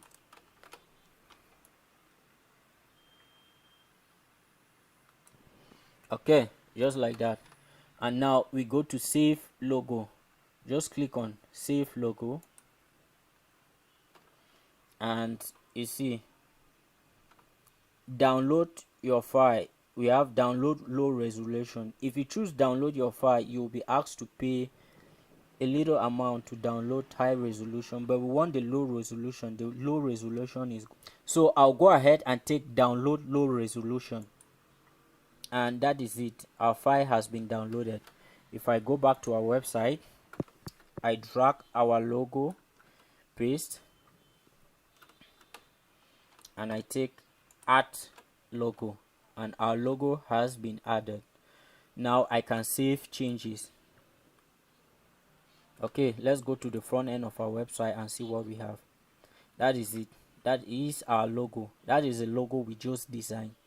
Divi shop, your online shop. That is it, looking good. Now before we go ahead, let's go ahead and customize our menu. Hover over your name, go to theme customizer. Now we can customize our menu. We scroll down to home page setting. You want to go to static, and we select our home page. For our home page, we want it to be home. and once that is set, we save changes and we exit. Now menu, we want to set up our menu. Create new menu. Okay, the menu we want to create is main menu, and we want to allocate this to our primary menu. We take next. Now add items. The items we want to add are home page, yeah, shop page. After shop page, we want to add my account, checkout page, cart page, about us page, and contact page. Okay, now we can readjust this. For my account page, I want checkout page and cart page to be child's menu, so I'll drag this to the right like this to make it child's menu, just like that. And I think we are good to go. We just publish this, that is save changes, and we exit. As you can see, this is our menu. We have home page, shop page, my cart. Under my cart, I have checkout and cart page. We have about us and a contact us menu. I can go back, and now what we want to look at is general setting. For our general setting, we have site identity. We already set this up. For the site title, we gave it a name of summer, and tagline Bamenda. Now what we want to add is our 5 icon or the site image. You select this. What is site image? For instance, if we go to eleganttheme.com, this icon here, this is their site title. For logomaker.com, this is their site title, this icon here. So for our website, I want to choose this cat icon for our 5 icon. Select the icon, skip copying, and that is it. Now we see our 5 icon here. We publish this and we go back. Okay, now layout setting. We can set our layout, content width, gutter width. By default is 3. You see me constantly changing it to 1. Okay, section height and row height, you can change all of that. And we have topography. Now before I started with this video, I came here and play with this setting. By default, our body text size is 14. By default, our body text size is 14. So I cheated. I started by setting up our text size to 16. Okay, so by default our text size is 14, just like that, and it's too small for my liking. I like something big, so I change it to 16. That is it. Okay, body height, you can change all of this setting.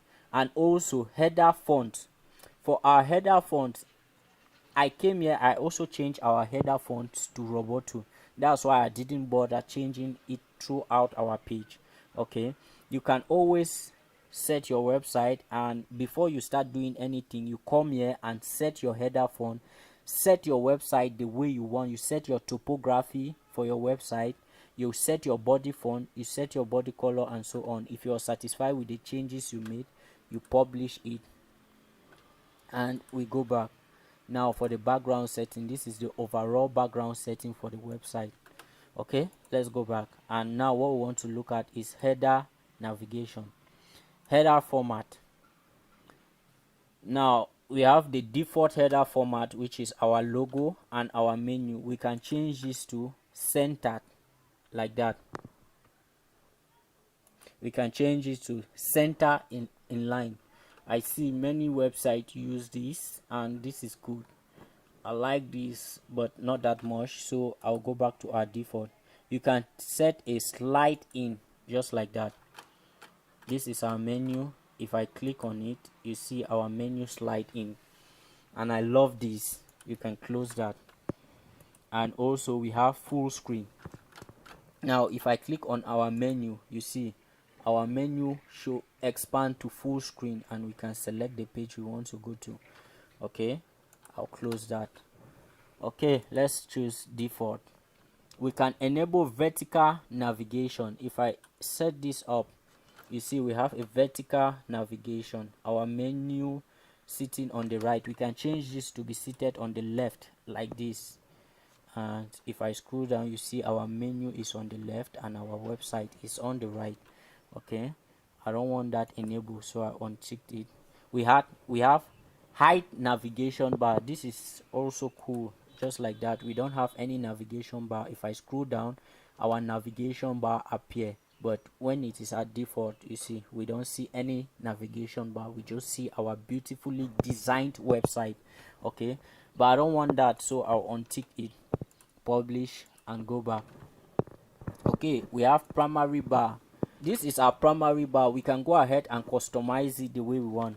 Make full width. We can change the width. As I click on it, you see our menu width increases. That is full width. If I uncheck that, you see check, uncheck, checked, uncheck. Okay, hide logo. Like that, you don't want your logo to be seen until scroll down. Okay, I don't know why you want to hide your logo, but it's available. Menu height, we can increase our menu height. That's our present menu height. I can reduce it, you see, like that. We can increase it, and we can go back to default just like that. Okay, and we can also increase it just like that and go back to default just like that.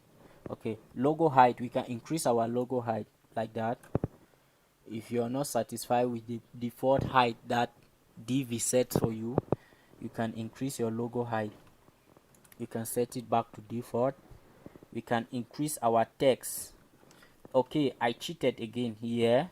For our menu text, by default it is 14. I change it to 16, so that text is too small for me. By default it is 14, just like that, so I change it to 16,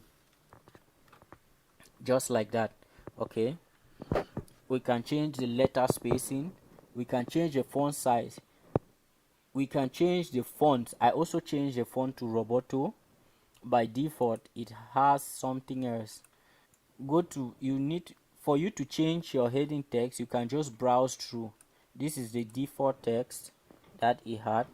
You can change it to Roboto by just browsing through, and you go to arrow, and now where is the Roboto? Arrow O. Yeah, arrow A. This is the text I'm looking for, and you can change it to that. We can also change our font style to uppercase,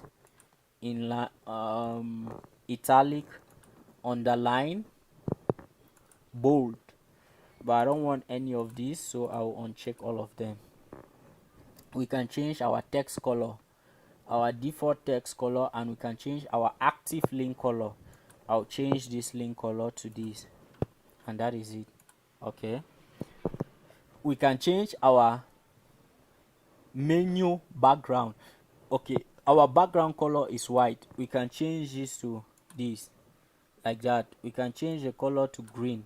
We can change it to whatever, or we can give our menu a transparent background just by reducing the background opacity to 0, and now we have a transparent background just like that, just like that.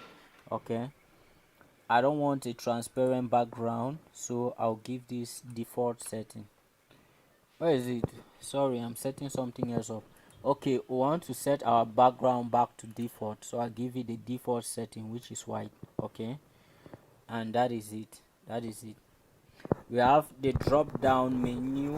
We have the drop down text. You can play with this and see how each of them function. Let me go back. And secondary menu, we can change our secondary menu, background menu, to this. Let me just change it to this, and I will show you where our secondary menu will be applied shortly. And I go back, publish, fixed menu. Now when we scroll down, this menu we see is the fixed menu. We can customize this menu the way we want. Okay, for the primary menu section, we can change the color. I mean, anytime we scroll down, we want to have this color as our fixed menu. When we are on a normal menu, we have white, but when I scroll down, our fixed menu turns to this color.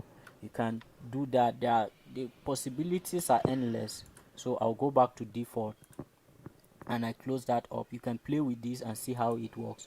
Now, header element. Okay, we can add header elements like social icon and search icon. For our website, I want to add a search icon, and as you can see, this is a search icon here. Someone can easily search anything on our website. If I had social icon, I tick this, we will see a social icon display here, but I don't have any social icon set up, so I'll untick that.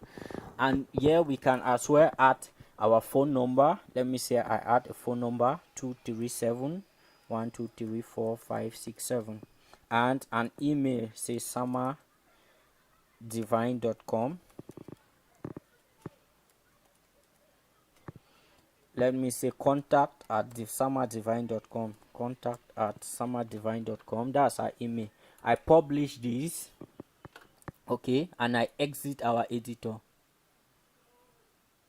And now you see our secondary menu. We have our phone number and our email set up, the one I set up earlier, and that is it. And we have our cart displayed here, okay, and this is good. I love it. I think I'll keep this website as it is, like this. This is good. This is sweet, man. I love it. Okay, now let's go back to our editor. Go to theme customizer, and we can as well set up our footer. Okay, we can add footer widget. For this, I don't want any footer widget. You can go ahead, play with this. For the footer credit, I disable. If yours is showing something else, that is because I disable my footer credit. Yeah, I had something like this. If you have a footer credit like this, you can change the text by going to edit footer credit and type your own text, and you see that's what display. We can cancel this and disable footer credit. I will show you how to create a custom footer by yourself.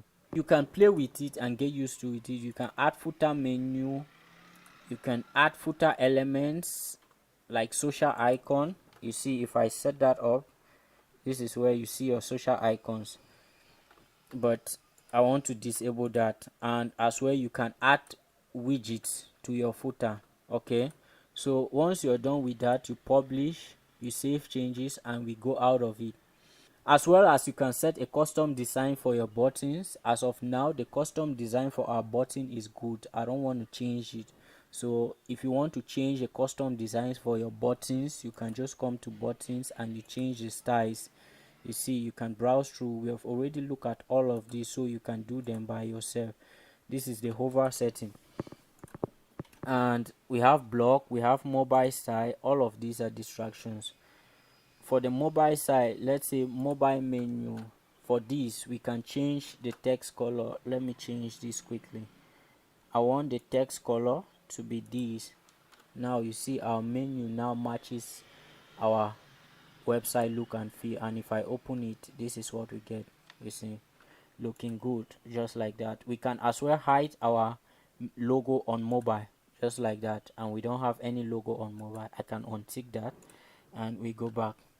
We can do same for tablet, and if you're done with the setting, you save changes and we are good to go. This is looking good, man. I love this. Okay, now we are done with our menu setting. Let's go ahead, customize our shop page, our cart page, and our product page. Okay, let's do that.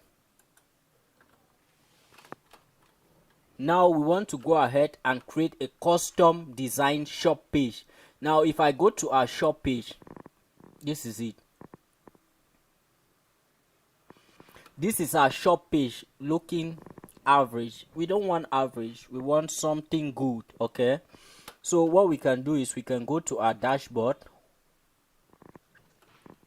go to Divi, and we want to go to theme builder. Okay, now on our theme builder section, we can add a global header, a global footer, or a global body, and as well as we can add templates for our website. Okay, if I click on this button, we can create a custom blog page, we can create a custom shop page, we can create a custom product page. So as of now, we want to create a custom shop page.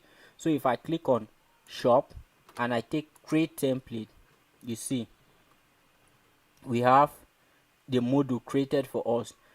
Now we want to select add custom body. Click on it and take, we have two options: build custom body or add from library. We want to build our custom body from scratch, so I'll click on it. And now if we go back to our website, our previous website, let's go to shop page and see what we have. Okay, this is our previous website. This is our custom shop page, looking good. I'll show you how to do all of this. Now let's go back to our website.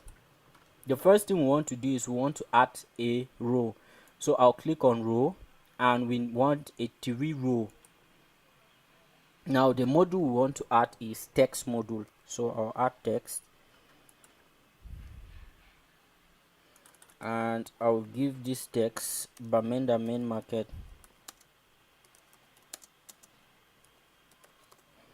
Just like that. And I want it to be H2. We go to design. I won't be talking much here because we already know all of this. We can do all of these. I'll just be doing it the way you just watch. Okay, we want our text size to be 30. We want to increase spacing, and we want to give it a line height. Okay, now for this we want to give it a border. Yeah, we want to give it a border width of 2 or 3, just like that. And we want to change our border color to white, and we want to change our text color to white as well, just like that. Don't bother, we'll see shortly. We save changes. Now if we hover over this and we go to, if we go to section, click on section, and we go to background. We want to add a background, an image background.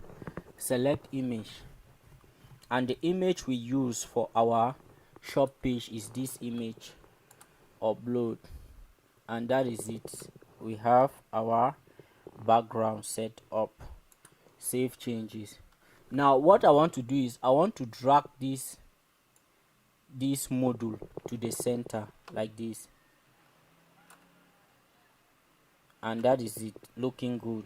Okay, and also I want to increase the padding of our section to 80 top, 80 bottom.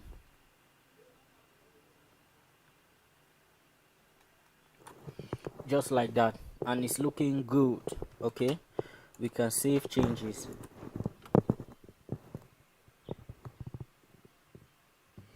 Okay, now we want to add a new section, and for this section it should be regular, and we want one row. Now we will scroll down to Woo.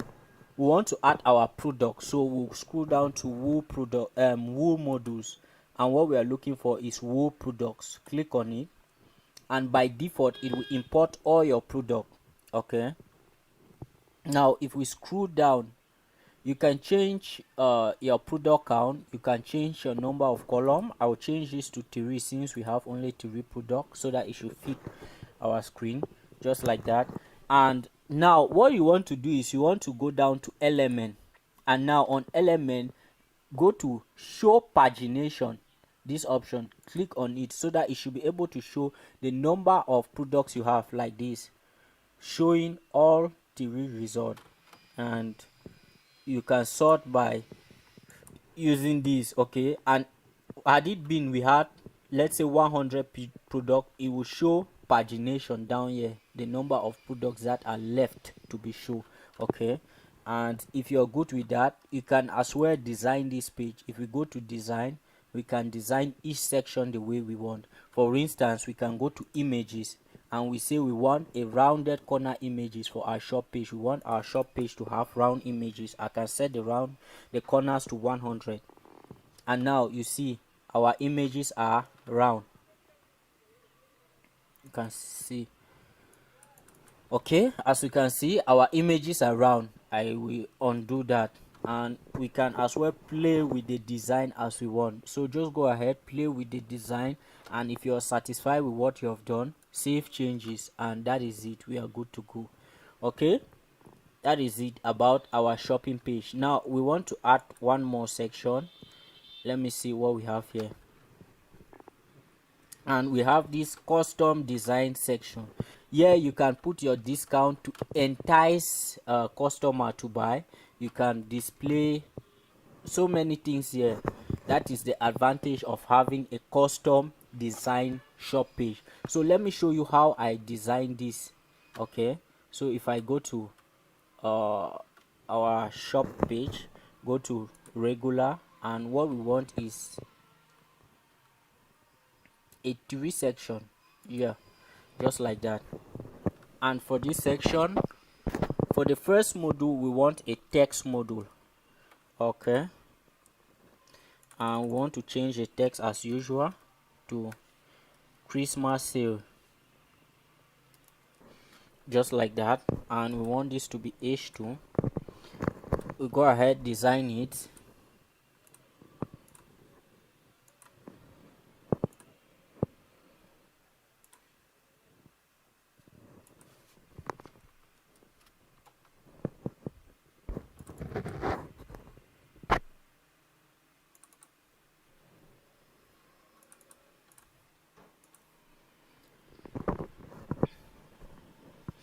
Okay, now that we have designed our text, now what we want to do is for us to make this text to look like this one. Let me see, if we go back here for our text, if we scroll down, let me give this text a shadow. That's how that one is. We have a shadow. Okay, now if we scroll down, we want to go to transform to transform the text, and now the option we want to look at is rotate. Okay, we want to rotate this text at 270 degree. Math student knows what I'm talking about. Okay, just like that. That text is at 270 degree.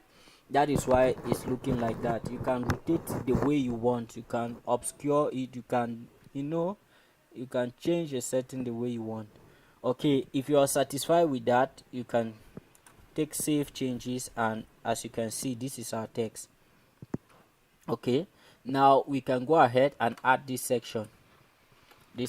There is nothing new to this section. This section is just like our home page, the contact us page that we created. Let me show you. That section is just like this section, that we link the gutters, and we increase the width of these, and so on and so forth. So for that reason, I won't be creating this section. You can just go ahead, play with this, and try to create this section by yourself. That is because of time constraint. If I want to create that, it will make this video longer than it is now. Okay, so I will save changes, and I think I'm good to go. Let me go ahead, delete this, and I'll just go ahead, save section. Now I'll exit page and save changes.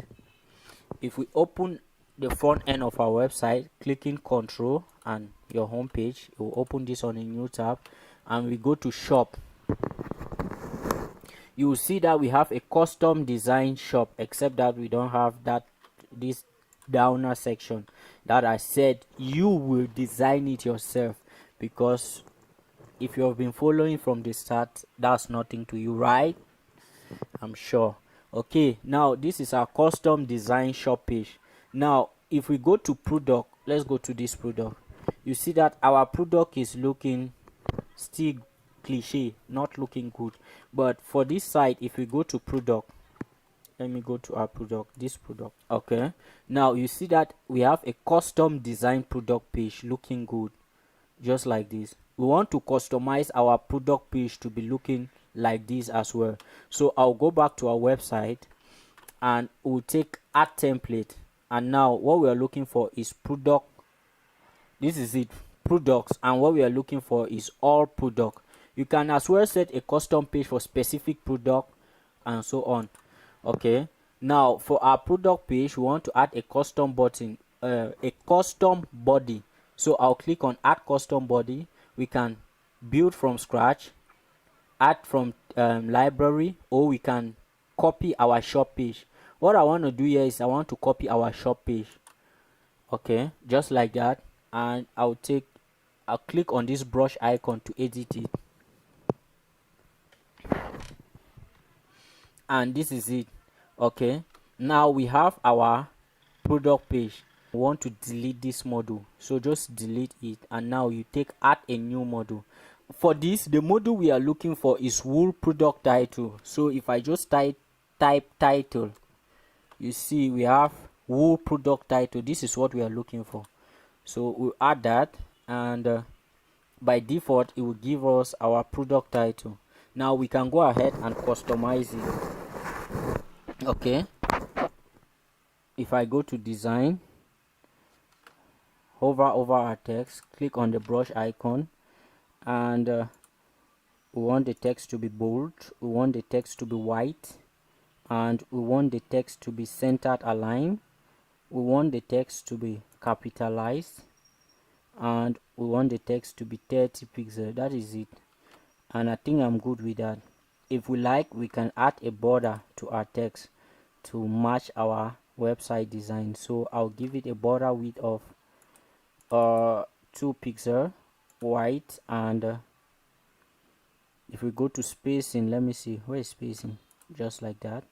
I want to give it a top and bottom spacing of 20 pixels, left and right of 10 pixels, just like that, and we save changes. Now if someone goes to our product page, he will see our product name just like this. Okay, so now we want to delete these products, and we also want to delete this section. Now here we want to add a 2 row, like this, 2 row. For the first row, the module we are looking for is wool image. So if I type image, you see we have normal image and wool image. I will select the wool image. You can set this up. By default, I love how it is. You can go ahead, design it, change the elements and so on. I'll save that. I love the default image. And now we can go ahead and start designing this section. For the first thing we want to do here is we want to add the wool, how do they call it? Let me search it. I've forgotten the name. So if I go down to wool, and what we are looking for is, okay, what we are looking for is wool notice. Oh, I've been searching that, man. So this is our wool notice. We can go ahead and design this. We can customize this. We change the background to, let's say, black, and if I hover over this, click on button, I want a custom button of white. That's our button text, and we want our button background to be this, and our button border to be this, just like that. And if we are satisfied with these changes, we save changes. Okay, that is, if someone places order on our website, that is when they are able to see this. Female top has been added to your cart, like we did earlier with this. For instance, now it's normal. If I take add to cart, let's wait and see. Now you see female top has been added to your cart, and the person can click here to go to the cart. It's a wool notice. So that is what we have just added. Okay, now what we want to add is these breadcrumbs. Yeah, they are breadcrumbs. So we'll go down.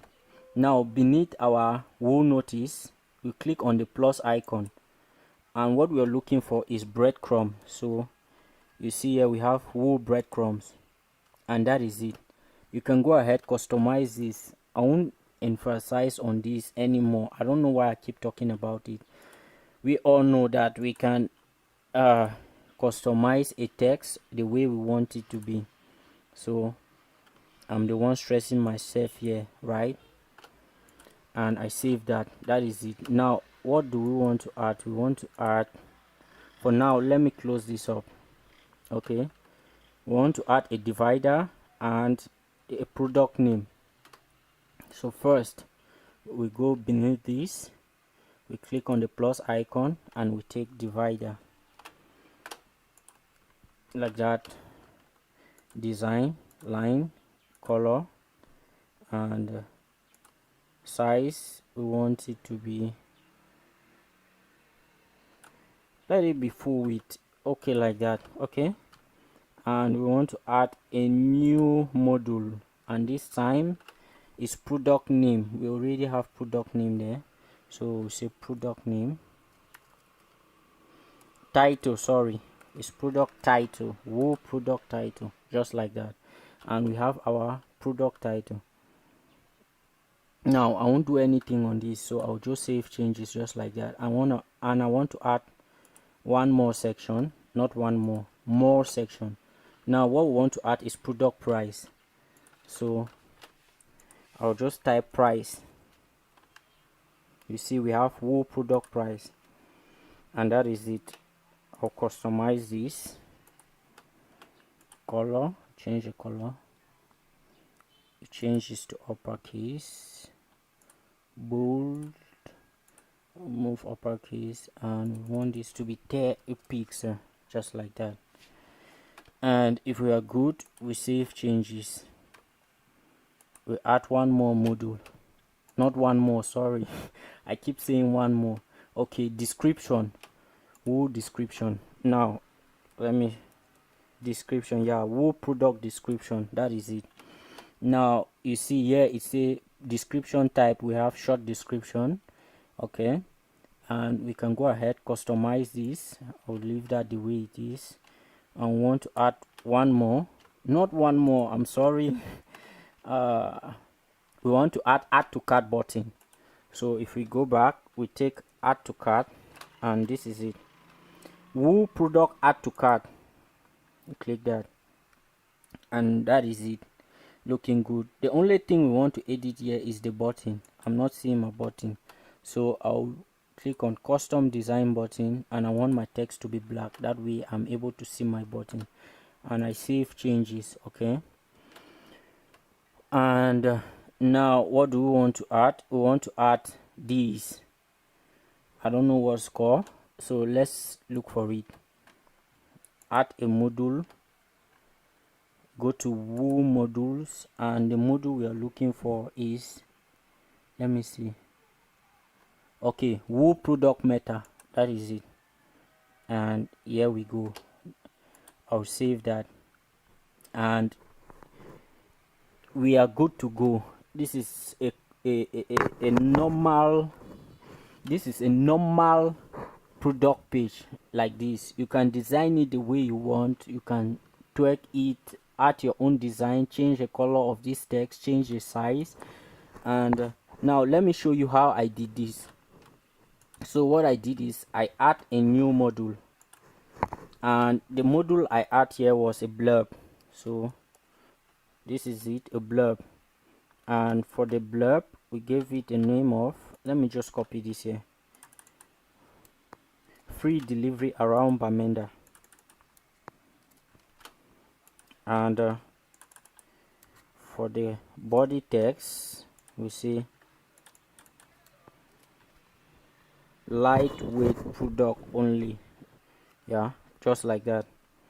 And now if we go down here to image and icon setting, we click on it, and what we want here is an icon. So I'll click on it, I expand this, and what I'm looking for is card, credit card. Okay, these are the options that you can choose from. So I choose this, or let me say I choose that, and that is it. Now if we go to design, image design, for our image I want it to have this color. I scroll down, image background, I don't want any background. Image width, I want it to be 50 pixel, just like that. I think that is too small, let's give it 60 pixels. Okay, now alignment, we can align to the left, to the right, or to the center. But what I want is, if we scroll down, where is it? I want it to be seated on the left. Where is it? Okay, this is it. I skipped it. Image search icon placement. We want it to be left like this. That's what I want. Okay, and for this I want to give it a right padding of 10 pixels, just like that, so that it gives space between the text and the icon. And if you are good with that, you save changes. Or let me see something. Let me change.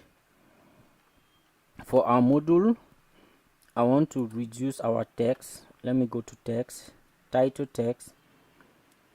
I want our text to be 14 pixel, and that is it.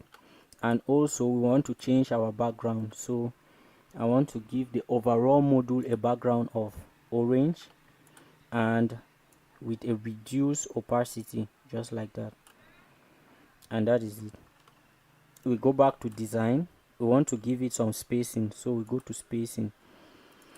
We want to give it a top and bottom padding of, let's say, 10 pixels, and a left and right padding of, let's say, 5 pixels.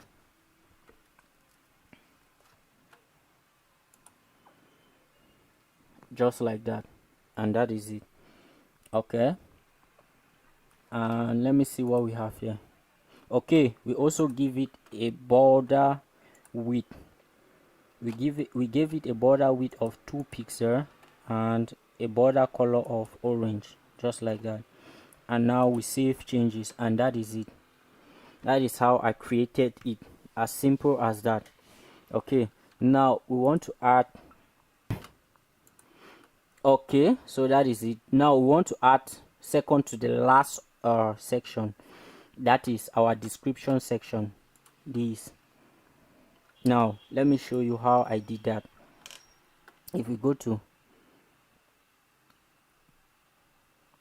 add a module, we want one module, and the module we are looking for is, if I go to Woo, I've forgotten the name, so let me search product tab. Yeah, so let me just search tab.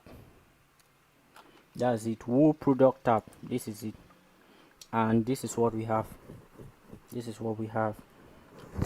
Now this is our product tab. We have description, additional information, and review. If you don't want any of these to be displayed, you can just untick it here and it will not be displayed. You see, I can untick any of the option, but I want all of the option available. Now if we scroll down, we have background setting. I won't be touching that, so let's go to design. Now for the design, the first thing we want to design is the tab design. If I go to tab, now the first we say active tab background color. Yeah, we want to change this active tab background color to orange. Okay, inactive tab background color, we want to change it to orange as well, but light orange. Let's say we reduce the opacity to this, just like that. And now if we scroll down, they say active tab text. We want our active tab text to be white and inactive text to be default, like the one we already have. Now looking at our tab, we have our active background color and our inactive background color, but I want the color of our inactive background to reach here, but I've checked and I haven't seen a way to do that. So what I did is I add an additional CSS. So what we'll do is we'll go to inactive tab, click on it, we copy this color. So you just copy the color that we have for our inactive tab, go to additional CSS and go to custom CSS. We'll go down to tab controls. This is what we want to, this is where we want to add our CSS. Click on it and we say background color. Okay,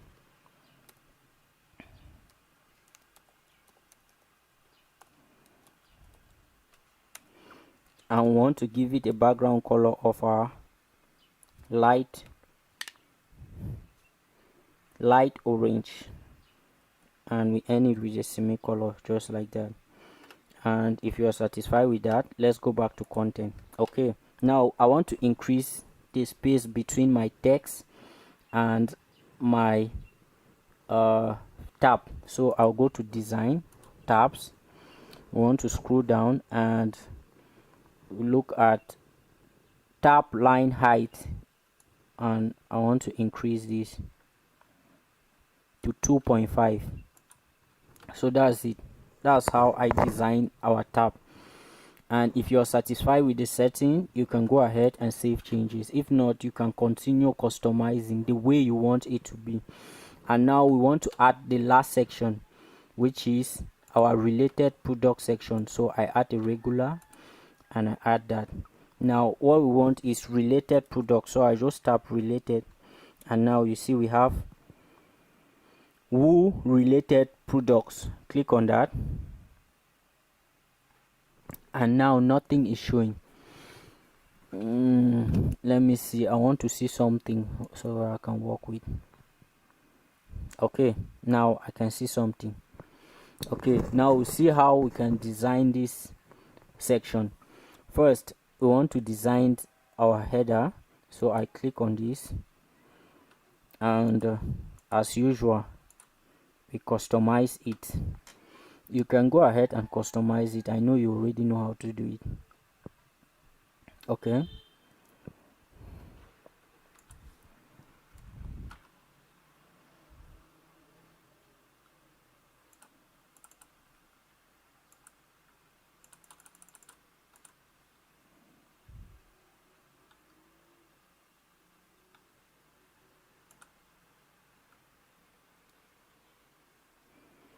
okay, just like that. And now what we want to look at is I want to design the product title. I want it to be catchy, so I'll click on it and I can change the product title color like that, and I think that's okay. I don't want to do anything else. And for the reviews, for the star rating, sorry, I'll click on it, and I also want to change the color to black. Yeah, just like that. And for the price, I want it to be the way it is, and I save changes, and that is it for our related products. Let me go back to settings, sorry, and I want to untick this and tick all product. We want all product to be displayed on our related product, not specific products. So that is it. Now I'll save changes. Go to save, and we save this. Okay, and this is our custom page. This is our custom product page design. Now we are done and satisfied with the changes we've made. We can exit this and save changes. Now if we go to the front end of our website, control this open on a new tab, and we go down to product. I want, let's say, the Gucci bag. I click on it, and you see it says here Gucci bag, and down here we have our hamburger menu, the product name Gucci bag, the price, the short description, add to cart, and we have free delivery around Bamenda. We have our product information, review, and we have our related products. Okay, now if I go back, let's say I go back and I want female top. You see here it shows female top. Our name changed dynamically. You don't need to put in a static name here. That's why we use product name. Okay, now we scroll down and we have this just like that. Okay, you can go back and we are good. Now what else do we want to do? Let me see. Okay, now we want to custom design one more page. That is our product category page. So if I click on, let's say, this product, or let me go back, let me go for something that has many categories. I click on the back product and I scroll down to category and I click on back category. You see that we still have our default category page looking somehow. Okay, so we want a custom category page. Now on this category page, we'll make sure we add a sidebar like this. Let me show you here. if I go to women, you see on our women category page, we have our head hero section, we have our products that is relating to women category, and for our sidebar you can search, you can filter by price, and you can search by category as well here. So I want to add this on our category page. So if I go to our website and I go to add a new template, and this time what we are looking for is category. Okay, this is it, all product category. You can as well set a custom page for specific category, like you can say for female category, this is how the design should look like. For men category, this is how the design should look like. But this, I want to create a custom category for all our pages. Okay, so I'll go to add custom body, and I want a copy of our shop page for our product category page, and I click on this brush icon to edit.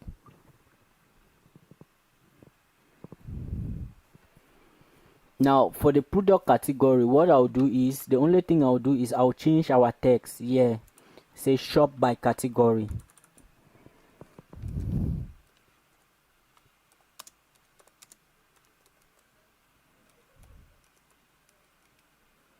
Shop by categories, or let me put singular, by category. Okay, we save that. What was that?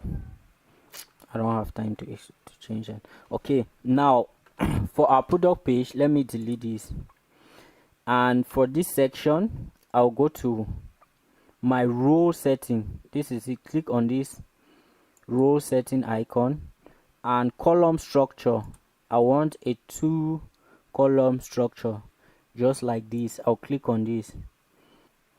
Okay, just like this. And what I want to do is we save this, and we want to copy this product to this section, and yeah, this is where we will display our product category. So to edit this, just click on this gear icon. This is our products. Click on it, and what you want to do is you want to enable use current page. Okay, if you don't enable this, someone clicks on this page, it will take the person to your home page. So you want to make sure this should enable use current page. So we enable this way, it will show only our categories. Okay, and we save that just like that. Okay, and we are done for this section. For this section, we want to add a sidebar. So what I'll do is I'll click on add module, and what we are looking for is sidebar. So just type sidebar, and this is what we get. Click on it, and we have our sidebar. I don't have anything to edit here, so I'll just save changes, and that is it for our custom category page. So I'll save changes. Now I exit this. Now before we go to see our custom category page, we want to set our sidebar. So you go to appearance, go to widget, cancel. I haven't saved my changes. Let me save changes before exiting. If not, everything have worked for, we cancel. Okay, after saving the changes, now we want to go to appearance, and we go to widget. This is it.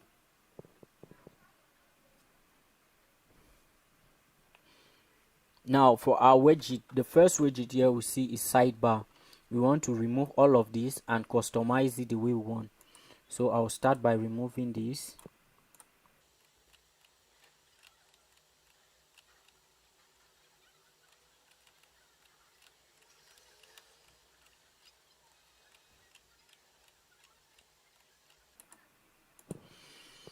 Okay, now we want to go ahead and add the widgets that we want to display on our sidebar. So click on the add, and we can expand this. Now what I'm looking for is the search, product search.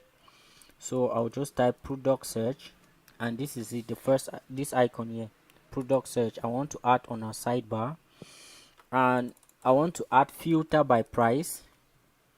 So this is it. Where is it? This is it, filter by price to our widget. And I want to add, that is it, I want to add shop by category. So I'll just type category, and here it is. We have product category list, product category list, just like that. And that is it. Now I'll save changes. Now if I go to the front end of our website, I refresh this product category page. Okay, this is our category page. You see we have just the box here. We have our sidebar looking good. Let me go back and show you. Maybe you're doubting. If we go to, let's say, back, and we go to backs, you see we have only back being displayed. If I go back and I go to women, now you see that we have a woman, that is our female shirt, and our Gucci bag. Those are the category here. And here it says shops by category. You can add this sidebar to any of your pages. You can add it to your shop page. You can add it to your product page. Let me quickly show you that.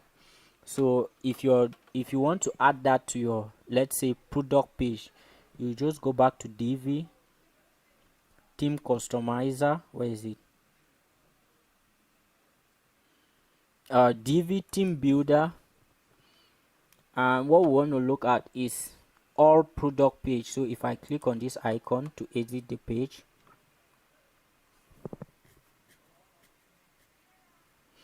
and this is our page. Now I click on row setting, and for our row setting, I want a 3-row. Let me see. This is awkward, man. Let me see. I want something like this.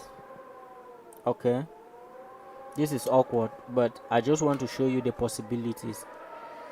Okay, for our last row, you can add a module, and the module we want to add is sidebar, just like that.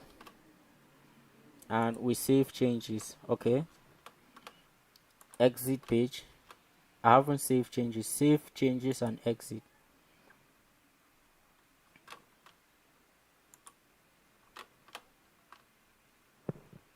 Okay, save all changes.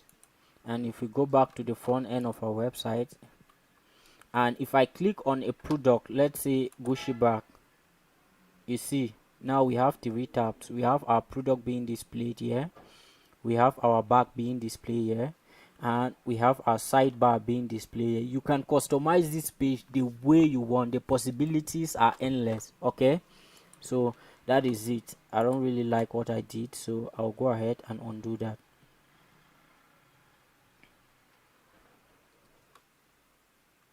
Setting, delete, save changes, and that is it. That is what I want.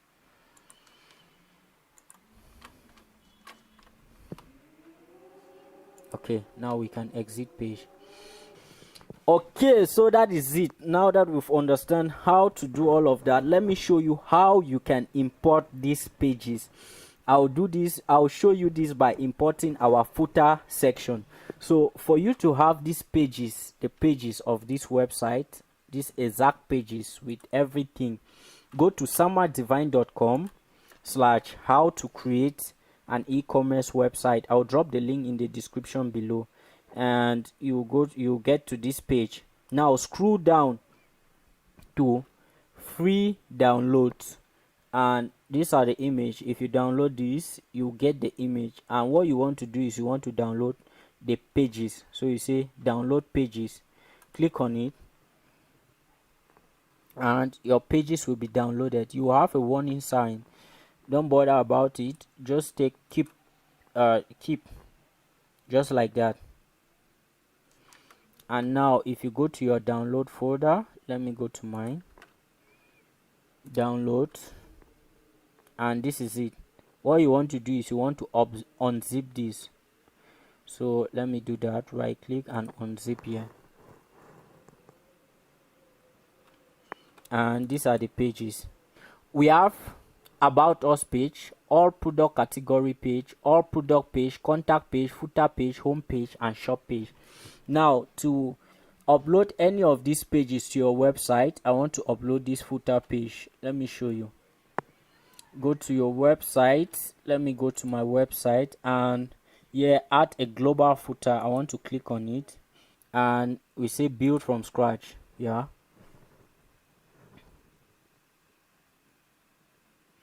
now we want to click on this three dot, and we click on this arrow, this up and down arrow, and we want to choose import. Okay, now we select the file we want to import, so I'll choose file, and these are my files. So the file I'm looking for is footer.json. This is it, and I open, take import, and that is it. As simple as that. And our footer file is imported, and you have this imported to your website just like that. Once you are satisfied with it, you can go ahead, edit the numbers, edit the date, and so on. Once you are satisfied with it, you save changes. That is how you import the rest of the pages. Okay, now we exit builder and we save changes. So that is it. Now if we go back to the front end of our website, you see we have a beautifully designed website. We scroll down, we have this, and down here we have our footer. And you can do same for about us page. So if I go to about us page, take edit visual builder. Now for our about us page, let me show you one more thing. We have build from scratch, choose a pre-made layout, or clone an existing page. We can either browse layout and choose from. Divi gives us almost 1000. What was that number? Let me see it. Divi gives us 1766 layout to choose from. They add this layout, that is nearly every week, I think so, because the last time I checked it was at 1750 something. Okay, now you want to select a layout from here. To find a layout that will suit your website, you can either browse by searching. Let's say for about us page, I want an about us page. I can either browse by tapping about us page, and it's taking time to load, and I don't want to wait that long. So let's say this DJ about us page is suitable with what I'm doing. Like this, I can just use this layout just like that.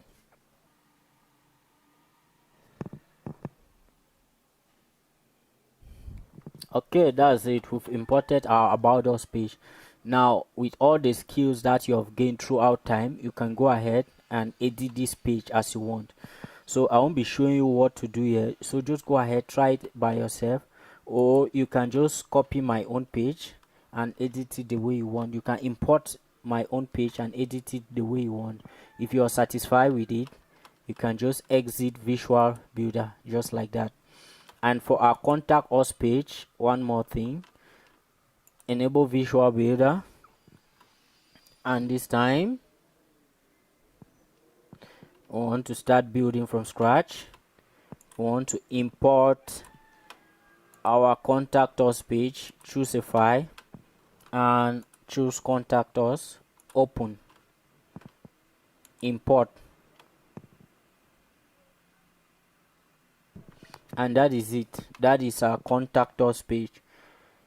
Just like that, we have a fully customized website. We save changes and we exit visual builder. So that is it, guys. Let's look at the final part, which is payment method. That is the most important part of this video. So if I go to dashboard and we go to WooCommerce, we go to setting. Now we want to look at payment method. By default, WooCommerce comes with a bank transfer payment method, check payment method and cash on delivery payment method. At first it came with paper payment as well, but as of now I don't know why there is no paper payment here. Okay, so we can enable our bank transfer payment. If you enable this, you go to setting, bank transfer payment. You can change the description. You can go ahead and fill in your account details. Okay, for this the first option, account name, let's say current account. I don't know if that is right. Account number 412345678910. A bank name, Summer Divine.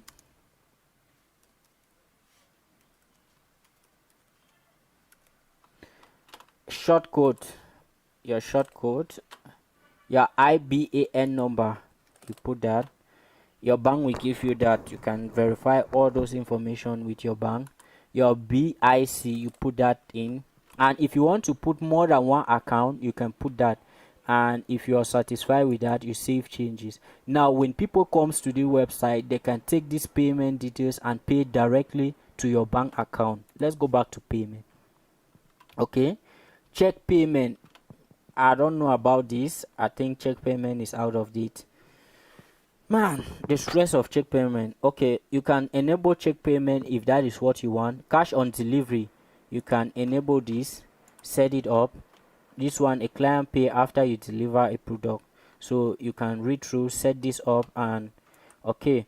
Now we want to add another form of payment. To add another form of payments, go to plugins, and the plugin we want to add this time is Stripe. This is the most popular form of payment for WooCommerce, so Stripe. And as well as you can add a paper account. Okay, all of them are easy. So Stripe, let me add Stripe, and this is it, WooCommerce Stripe payment. You want to install it. And also if you want paper, you can just search it here, paper.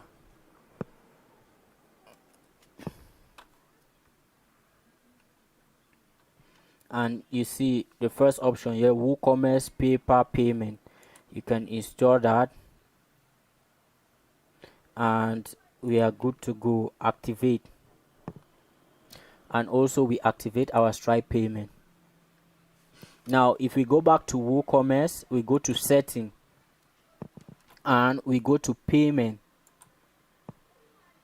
You see that our payment method has increased. We have paper, we have Stripe, and this is the most widely used form of payment, Stripe. So you want to go ahead, enable this, and go to setup. Okay, this is the new interface for Stripe payment gateway.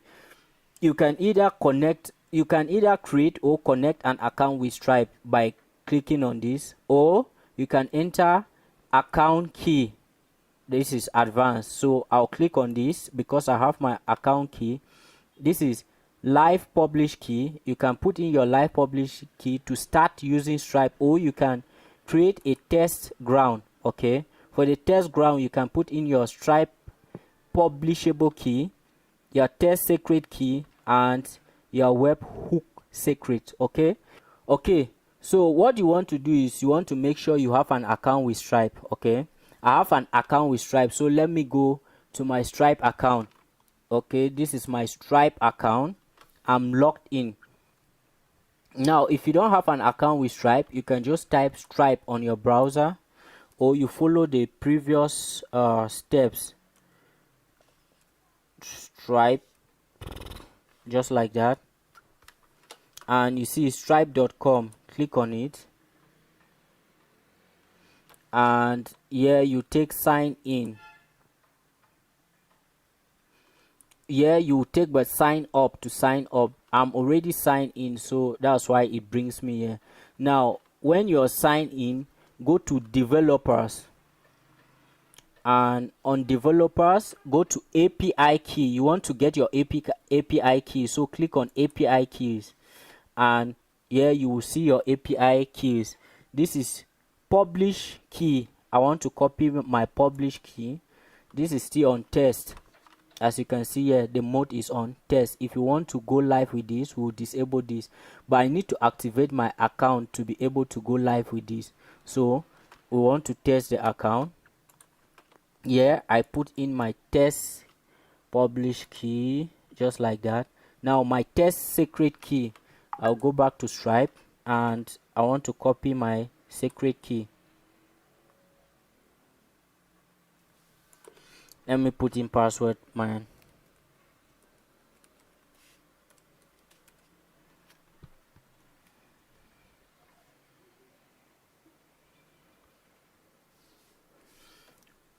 Okay, I want to copy my secret key, and I'll put that in. Okay, and that is it. And as for the last option, I won't be putting that, so I'll save test key, just like that. Okay, now our Stripe account is set up. We can go through and set some of these things up by ourselves. By default, enable express checkout on checkout page, product page, and cart page. I trust Stripe. Okay, so what I'll do is I'll just save changes, and I think our payment method is set up for Stripe, as well as you can set up your payment method for PayPal. Okay, for the PayPal, this is our PayPal setting. Just enable this and go to set up to set up your PayPal payment. Okay, now what you want to do is you want to connect to PayPal. Click on this,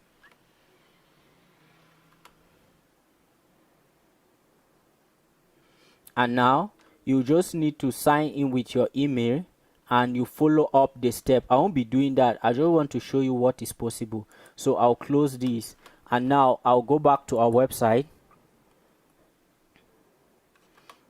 scroll down to our product. I want this Gucci bag, so I click on it. I take add to cart,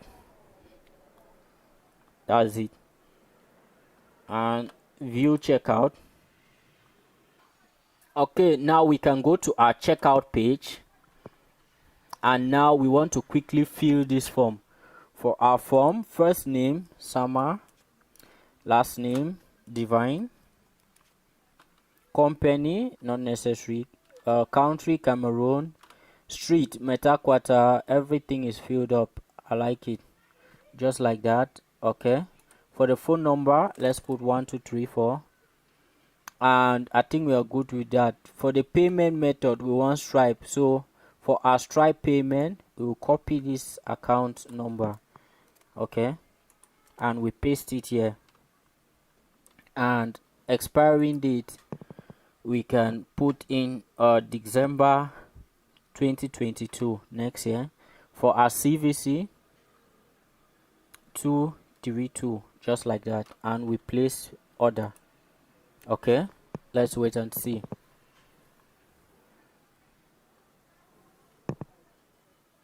Now our order is being processed. Okay, order placed. We have successfully placed order. If we go back to our website, let me say I log into our website, go to, now you see I hover over WooCommerce. You see I have one order. I click on it, we can see our order, Summer Divine. That's the person that makes the order, and the purchase 100,000 was paid. Okay, now if we go back to our Stripe account, we go to home and we go to payments.